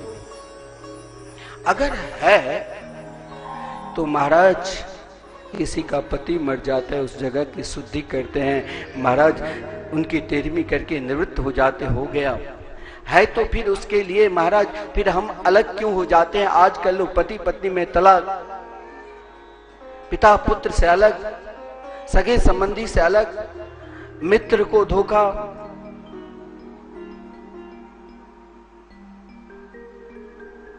परंतु एक है, वो कौन? तो प्रभु। देवर्षि नारद जी ने ज्ञान को भी देखिए, जीवन का ज्ञान ऐसा नहीं हर व्यक्ति का ज्ञान है। एक पशु भी आप पालते हैं ना, आजकल शहरों में सब कुत्ता पाल रखा है, वो दिन रात भोगते रहते, महाराज उनके लिए 2-4 नौकर लगा रहता है। पूरे जन्म कुत्ता भी पुण्य क्या होगा, इसीलिए बढ़िया सुंदर। और एक ऐसा भी है जिसको डंडा लेकर हम मारकर भगाते हैं, परंतु उसके अंदर भी एक साधारण महाराज गांव में भी घूमता है, उसको 2-4 रोटी आप रोज दो तो वो भूखने लग जाएगा। आपके दरवाजा पर कोई आ गया तो उसके अंदर भी ज्ञान हो जाता है कि इस व्यक्ति ने हमें रोज रोटी खिलाया। आप महाराज एक तोता भी पालते हैं तो उसको आप महाराज सीताराम राधे श्याम बुलवाते तो बोलने लग जाते हैं। एक पशु के भी वो ज्ञान हो जाता है। कोई भी पशु आप पालते हो, वो यही चाहते हैं स्वामी हमारे हैं, इनकी रक्षा करना चाहिए। ज्ञान तो सबके अंदर है, लेकिन हमारा ज्ञान वृद्ध हो चुका है। हमें अपने ज्ञान को वृद्ध नहीं बनाना है, हमें अपने ज्ञान को तरुण बनाना है। हमारे ज्ञान नाचे, हमारे ज्ञान उठे। कब? तो वही सदगुरु की कृपा। ऐसा नहीं है देवर्षि नारद जी सीधे ज्ञान वैराग्य को और भक्ति से कहा कि चलो आप हरिद्वार गंगा तट पे वहां शंकादिक कथा श्रवण कराएंगे। ज्ञान को जगाया। जीवन में सदगुरु मिलना तो इसीलिए आवश्यक है जो मुझे कौन सा ज्ञान देते हैं। ऐसा नहीं, देवर्षि नारद जी बार बार ज्ञान से कहा, अरे ज्ञान प्रबुद्धयताम, अरे वैराग्य प्रबुद्धयताम, अरे ज्ञान तुम जागो, तुम्हारे अंदर भी ज्ञान है, पशु के अंदर भी ज्ञान है, हम समस्त प्राणी मात्र के अंदर ज्ञान है, लेकिन उस ज्ञान को हम जगा नहीं रहे हैं। और जब तक ज्ञान नहीं जगेगा तब तक ही तो दुख का कारण बना रहेगा। अब यही दुख के लिए तुम अनेक उपाय, अनेक शांति कराते, लेकिन जहां आज सदगुरुदेव का संकल्प है, प्राय आप सब जानते हैं, आज से नहीं, हम साधु बने भी नहीं थे, हमें पता भी जन्म नहीं, लेकिन बड़े बड़े नाम यज्ञ किए हैं। 1 अरब युगल नाम महामंत्र से आहुति हुआ है।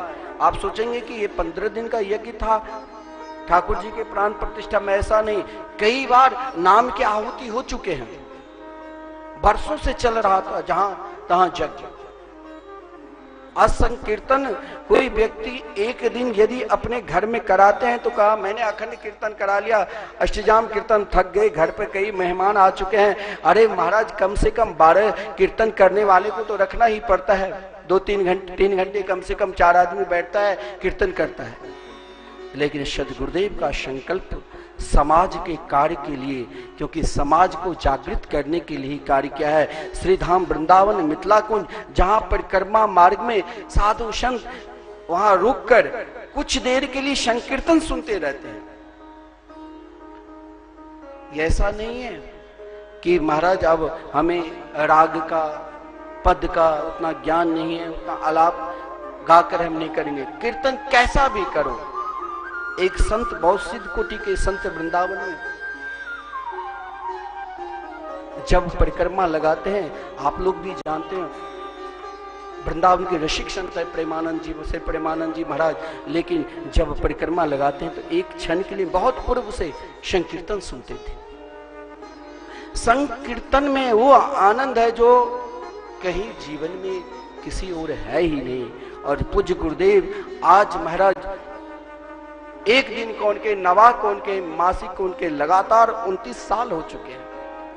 वहां की जो महात्मा संकीर्तन कर रहे हैं उनके अंदर वो भी नहीं, कभी नहीं देखा कि उसने कहा हम थक गए हैं।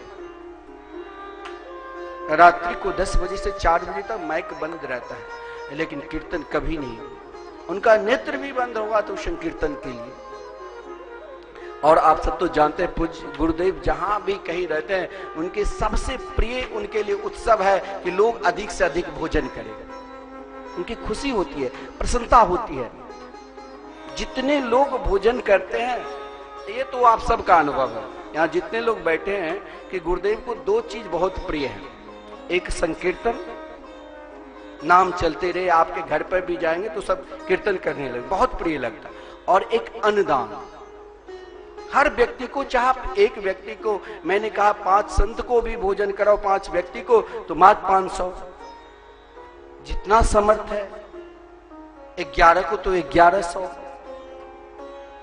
21 को तो 2100, कोई ज्यादा भी नहीं है। और महाराज यहाँ जो छोटा सा अभी हर व्यक्ति को अच्छा भोजन सम्मान दो तो उनके हृदय में प्रसन्नता होती है। और आपके द्वारा प्रदत्त जो अन्नदान होता है वही हमारे पूज्य गुरुदेव कहा करते हैं, किसी ने आपको श्राप दे दिया तो उससे घबराना नहीं, और किसी ने आशीर्वाद दे दिया तो आप उतने उत्साह भी मत हो जाना, क्योंकि आपके व्यवहार से सामने वाले को यदि दुख होगा तो श्राप भी लगेगा।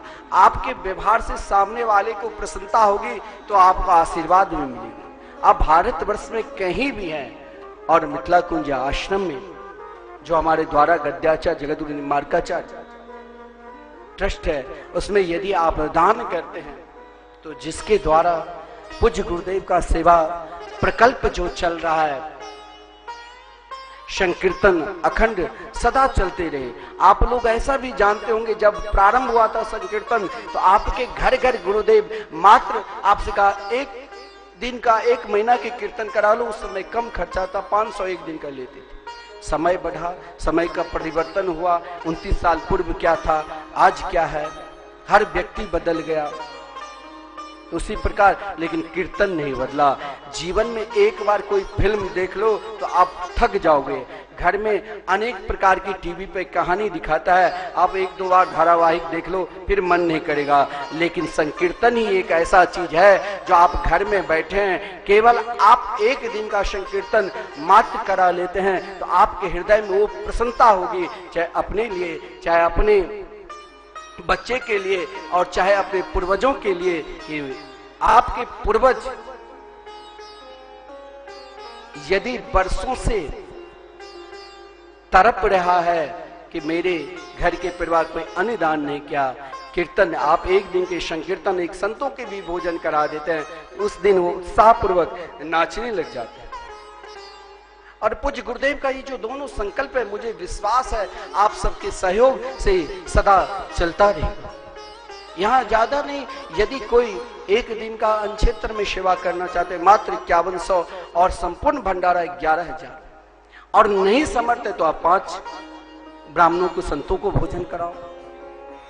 श्रीधाम वृंदावन में, प्रत्येक वृंदावन में, दोनों जगह आपको आशीर्वाद मिलेगा।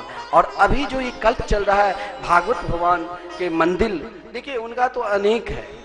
ये भागवत भगवान मंदिर जिस दिन तैयार हो जाएंगे, ऐसा नहीं कह सकता हूं कि आज ही हो जाए, अगर आपने आज से ही पूर्ण रूप से सहयोग करने लग जाएंगे तो जरूर बनेगा। और 18,000 श्लोक का कार्य पूज्य गुरुदेव बार-बार उन श्लोक का ही चिंतन करते हैं। आज भी देखने में यदि दिक्कत होती है फिर भी आप देखे होंगे कि उनका ग्रंथ पास में ही रखते हैं। मैंने कल ही कहा था, आप उनके मुख से श्री राधे शब्द सुन लिया तो संपूर्ण भागवत सुनने का फल मिल रहा है आपको। ऐसे महापुरुष, ऐसे नाम जापक आपको इतने देर ही समय दे दिया, आपके लिए यही समय अमूल्य समय है। मैंने कहा कि आपका संकल्प रोज भागवत संबंधी भगवान के लिए बढ़ता है। बोले हम जब तक रहेंगे यही तो मेरा कार्य है, और इस कार्य में आप सब उदास मत होइए, इसमें सहयोग करिए। कोई अधिक कहाँ है, मात्र 500, और यदि आप चाहते हैं कि हम अश्लोक सहित वहां पर श्रीधाम वृंदावन में लगाए तो 5100। देखिए वृक्ष राधा वाटिका में स्वयं गुरुदेव की इच्छा है कि पुष्प वाटिका की तरह सुंदर वाटिका बने, और जरूर बनेगा। उनके संकल्प को ही हमें बढ़ाना है। जहां सुंदर कमला जी की धारा बह रही है, हम सोचते हैं यहाँ एक विशाल संत निवास, और आप सबके सहयोग से सब का कल्याण हो तो एक स्वयं हॉस्पिटल का भी निर्माण होगा। समय लगेगा, सब कार्य होगा समाज के लिए ही गुरुदेव कि समाज किसी तरह, जैसे देवर्षि नारद जी, भगवान के 24 अवतारों में देवर्षि नारद जी का भी नाम है और व्यास जी का भी नाम है। समाज के जोड़ने के लिए काम क्या है कि समाज संत का ऐसा ही भी है कि आप घर में बैठकर भजन करो, सारी व्यवस्था है ही, लेकिन समाज भगवान से जुड़े उसके लिए उनका कार्य चलता है। आप सभी को सहयोग करना चाहिए। ये कथा इसी उद्देश्य से ही हो रहे हैं। और इस गुरु पूर्णिमा के पावन पर्व पर यदि आप, क्योंकि यहाँ स्वयं व्यास जी का पूजन होता है, व्यास यानी भागवत की रचना वेद व्यास जी जो की, तो पूर्णिमा जी उनकी पूजन होता है, और वहीं से सदगुरु जिसके जो गुरुदेव है परंपरा बनी हुई है। तो हम सब अधिक से अधिक भागवत भगवान के मंदिर के लिए, अन्य क्षेत्र के लिए और संकीर्तन के लिए, जो हमारे पंडित जी आप सभी को नित्य बताते हैं कि किस प्रकार दान करना चाहिए, दान से कल्याण ही होता है। देवर्षि नारद जी भक्ति, ज्ञान और वैराग्य को भागवत के माध्यम से आपने पूज्य गुरुदेव के द्वारा बहुत सुंदर भक्ति के विषय में आज श्रवण किए। ऐसा नहीं है जो भागवत श्रवण करने से धुंधकारी का भी कल्याण है। धुंधकारी यानी कथा ऐसी है जो सुंदर, एक उत्तम तुंगभद्रा नाम के नदी है, जहाँ सुंदर उत्तम नाम के नगर है, कहीं पत्तन भी कहा गया है, और उस नगर में आत्मदेव जी नाम के ब्राह्मण रहते थे, जिसकी पत्नी के नाम थी धुंधली। लेकिन महाराज धुंधली हर हमेशा कर्कशा क्रोध में ही रहती थी, दूसरे की निंदा करती थी। आत्मदेव जी को सुख नहीं मिला, लेकिन उसी सुख के लिए संतान के लिए प्रयत्न किया, अंत में आत्महत्या के लिए प्रयत्न किया। स्वयं संत ने आकर आत्मदेव जी को समझाया और आत्मदेव जी को फल दिया। देखिए ऐसा नहीं है, कभी जीवन में ये नहीं सोचना चाहिए कि मेरे ऊपर कृपा नहीं है भगवान की, मेरे ऊपर श्री गुरु की कृपा नहीं। क्यों नहीं है? संत तो कृपा की, संत ने तो आत्मदेव जी को फल दिया, लेकिन कहा अगर तुम जब कृपा चाहते हो तो उस कृपा के साथ तुम्हें भी अपने जीवन में कुछ न कुछ आचरण करना पड़ेगा। बिना सही आचरण से उस फल की कैसे प्राप्ति कर लोगे? आत्मदेव की कामना थी पुत्र की, आत्मदेव की इच्छा थी संतान कोई हो जाए, लेकिन उनकी पत्नी की थी बिना परिश्रम से। जीवन में हर चीज के लिए परिश्रम करना पड़ता है, प्रयास करना पड़ता है। पहले प्रयास करो, लेकिन उस प्रयास के लिए कुछ आचरण भी करना पड़ेगा। और जैसे संत ने फल दिया, अपनी पत्नी को दी और कहा, संत फल देने वक्त आत्मदेव को कुछ पत्नी को नियम कहना तो पालने के लिए, सत्यम सोचम दयादानम मेक भक्तम तु भोजनम वर्षा विधि स्त्रिया कार्यम तेना पुत्रोति निर्मल। सत्य, एक ही बात सुनो, सत्य। सत्य कौन है? सत्य ही नारायण है। सत्यव्रतम सत्य परमति सत्यम, सत्य यानी भगवान के नाम है। आगे जाओ ही नहीं।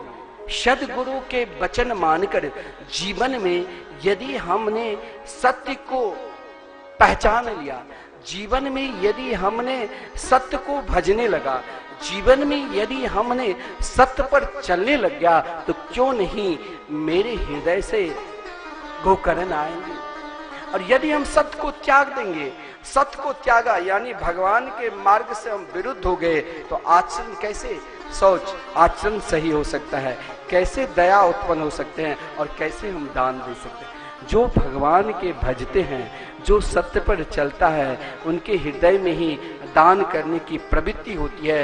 एक मजदूर पूज्य गुरुदेव के पास आया, बोले आज के मजदूरी का पैसा गुरुदेव मैं आपको देना चाहता हूं ताकि एक दिन का संकीर्तन मेरे नाम से हो जाए। गुरुदेव ने कहा आप तो स्वयं मजदूरी करें। बोले नहीं गुरुदेव, मैंने तो उस सत्य को पहचान लिया कि जीवन में भगवान का नाम ही सब कुछ है, उन पे ही चलना चाहिए। गुरुदेव के हृदय में बहुत प्रसन्नता हुई। तो कहने का तात्पर्य सत्य पे चलना चाहिए, लेकिन सत्य के अधिकारी कौन नहीं हो सकता है। फल तो आत्म संत के द्वारा आत्मदेव प्राप्त किया, फल सबको मिला है। ऐसा नहीं है भगवान ने हमें मानव शरीर दिया है तो हमें फल नहीं दिया है। फल वही दिया कि सत्य पे चलो, यानी भगवान के मंगलमय नाम के आचरण पर चलो, भगवान को मानो।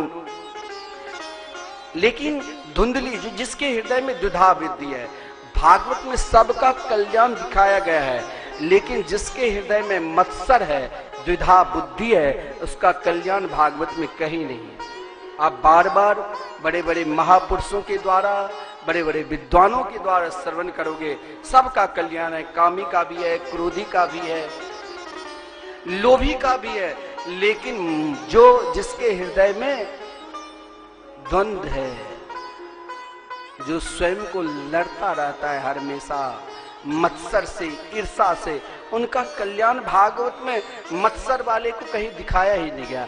धुंधली के हृदय वैसे ही थी, द्विधा बुद्धि थी, क्या दान करूं कि ना करूं, क्या सत्य बोलूं कि नहीं, क्या सही। स्वयं को अनेक प्रकार के तर्क वितर्क किया, जिसके कारण कुछ नहीं हुआ। क्या हुआ तो बहन की संतान को अपनी संतान मानकर आत्मदेव जी से कहा यही मेरे पुत्र है। आत्मदेव जी भोले भाले, जो स्वयं अपने आप को देव बनना चाहता है, वो सबको देव रूप में ही देखता है, मान लिया। लेकिन वो तो महाधुंधकारी बनाई, परंतु पात्र तो कहीं ना कहीं जाएगा ही। सदपात्र ऐसा नहीं है जो इस देश में महापुरुष नहीं है, ऐसा नहीं है इस देश में दानी नहीं है, ऐसा नहीं है कि इस देश में ज्ञानी नहीं है, ऐसा नहीं है कि इस देश में बैरागी नहीं है, सब है। लेकिन वो अपने इंद्रियों को जो भगवान में लगा देगा वही तो गोकर्ण होगा। फल किसको मिला तो उस बंध्या गौ को, जिसने फल खाया तो स्वयं भागवत स्वरूप गोकर्ण हुए। गोकर्ण ने आत्मदेव जी को सुंदर भागवत धर्म का उपदेश दिया, आत्मदेव जी का कल्याण हुआ, परंतु उनके भाई धुंधकारी को नहीं। उन्हें तो धुंधकारी तो बाल्यापन से ही उदंड था, छोटे छोटे बच्चों को मार देते थे। स्वयं महाराज अपने पिता को घर से निकाल दिया और स्वयं माता उनके दुख से दुखी होकर मर गई, और उसने 5 विषयों को संग किया, प्रेत बना। प्रेत बनने के बाद भी उसका कल्याण नहीं हुआ। ऐसा नहीं है आपके घर में कोई महापापी है, महापापी उसे कहा जाता है जिसने अपने जीवन में कभी दान नहीं किया। महापापी उसे कहा जाता है जिसने कभी सत्य का आचरण नहीं किया, जिसने कभी ईश्वर को, कृपा को नहीं माना, जिसने कभी शास्त्र को, कृपा को नहीं माना, जिसने कभी सदगुरु की कृपा को नहीं माना, और जिसने कभी स्वयं को आत्म कृपा नहीं माना। उनका कल्याण तो कोई संत ही अत्यधिक करे कृपा। तब गोकर्ण जी ने कृपा की, लेकिन कहा गया है, भागवत में वर्णन है कि वहां वही धुंधकारी जिसको उन बेस्याओं ने मार दिया था, भयंकर प्रेत बना, सोचा संत कृपा करेंगे। संत अपने भजन के प्रताप से कृपा की, कमंडल से जल लिया, कमंडलू से उनके ऊपर मारा, कहा मैंने तो तेरे नाम से गया जी में 100 बार श्राद्ध कर दिया।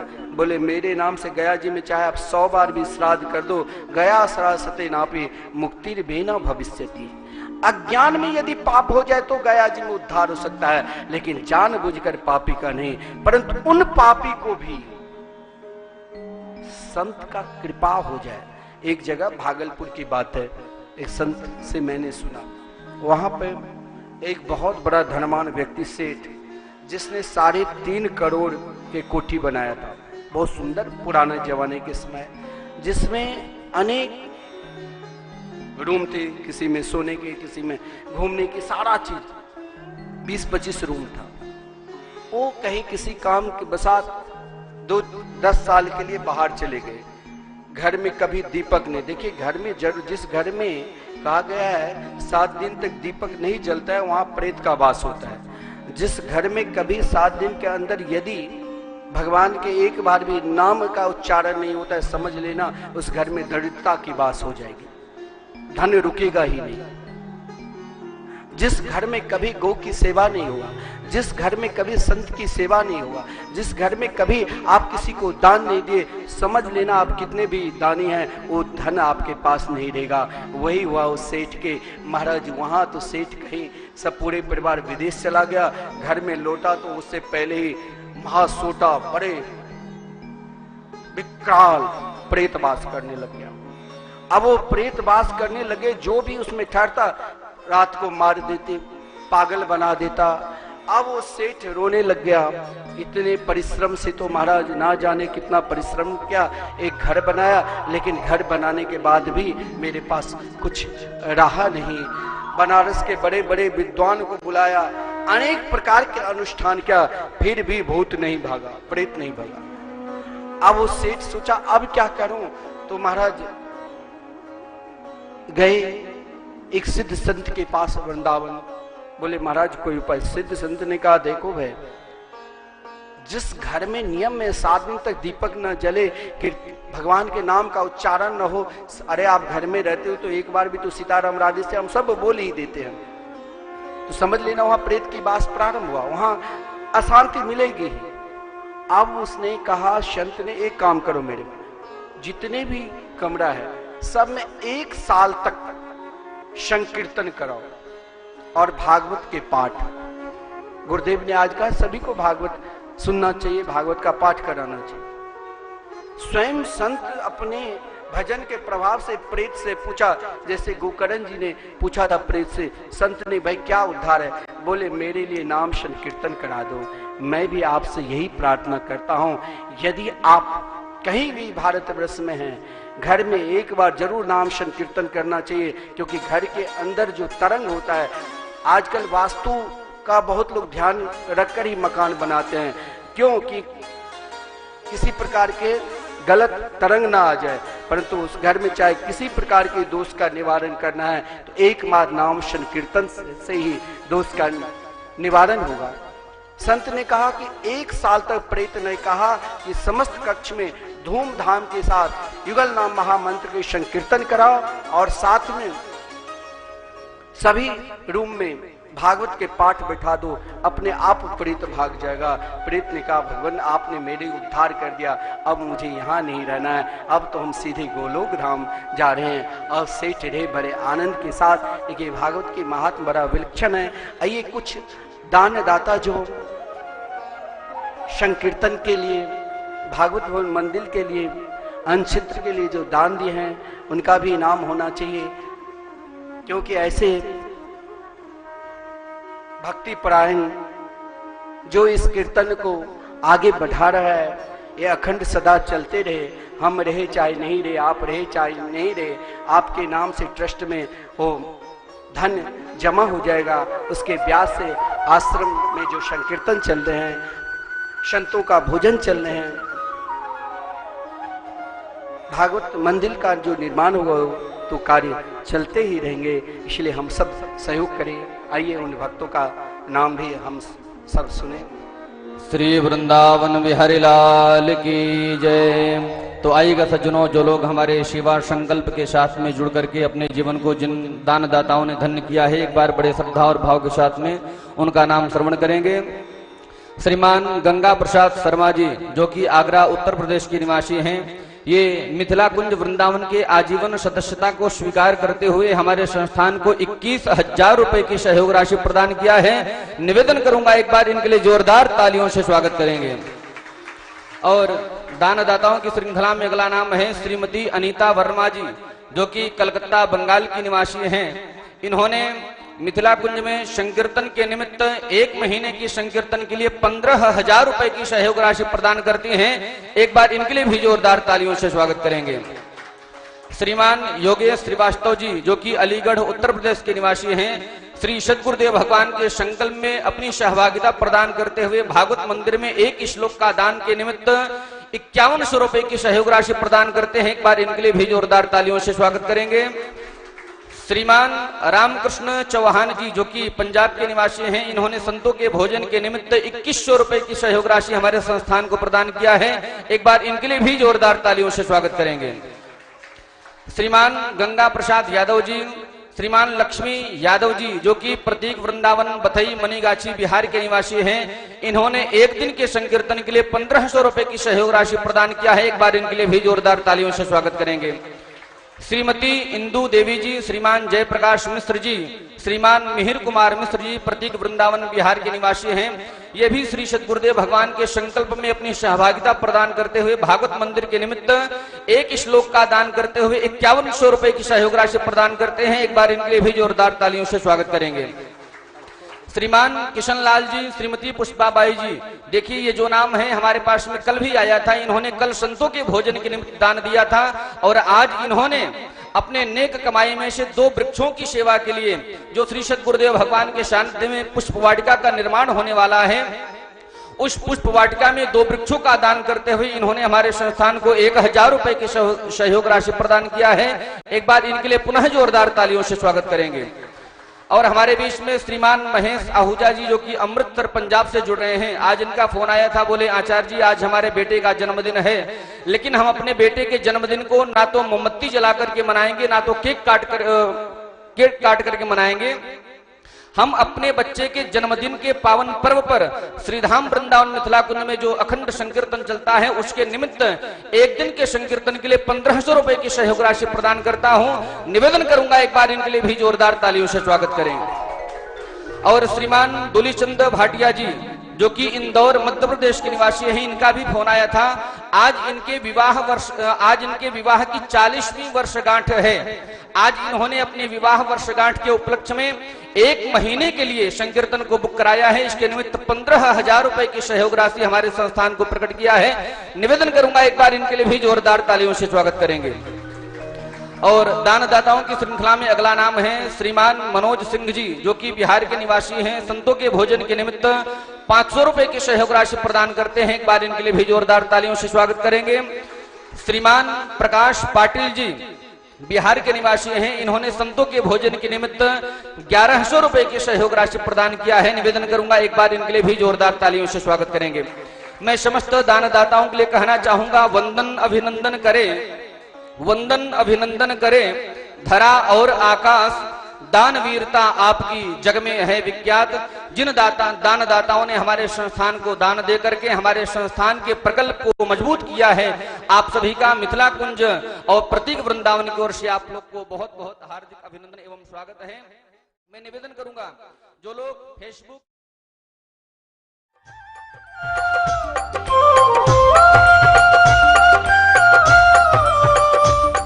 सर्वांगीण कल्याण से आने वाला हो, कोई एकमात्र नाम को पकड़ लो, उसका सारा का सारा काम संपन्न हो जाएगा।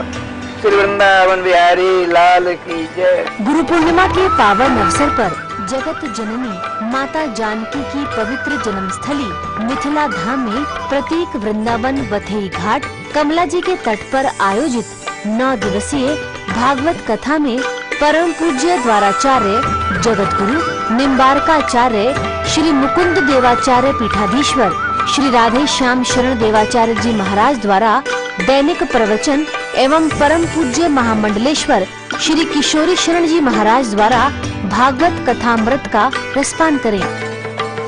दिनांक 15 जुलाई 2021 से 23 जुलाई 2021 तक। समय दोपहर 3 बजे से।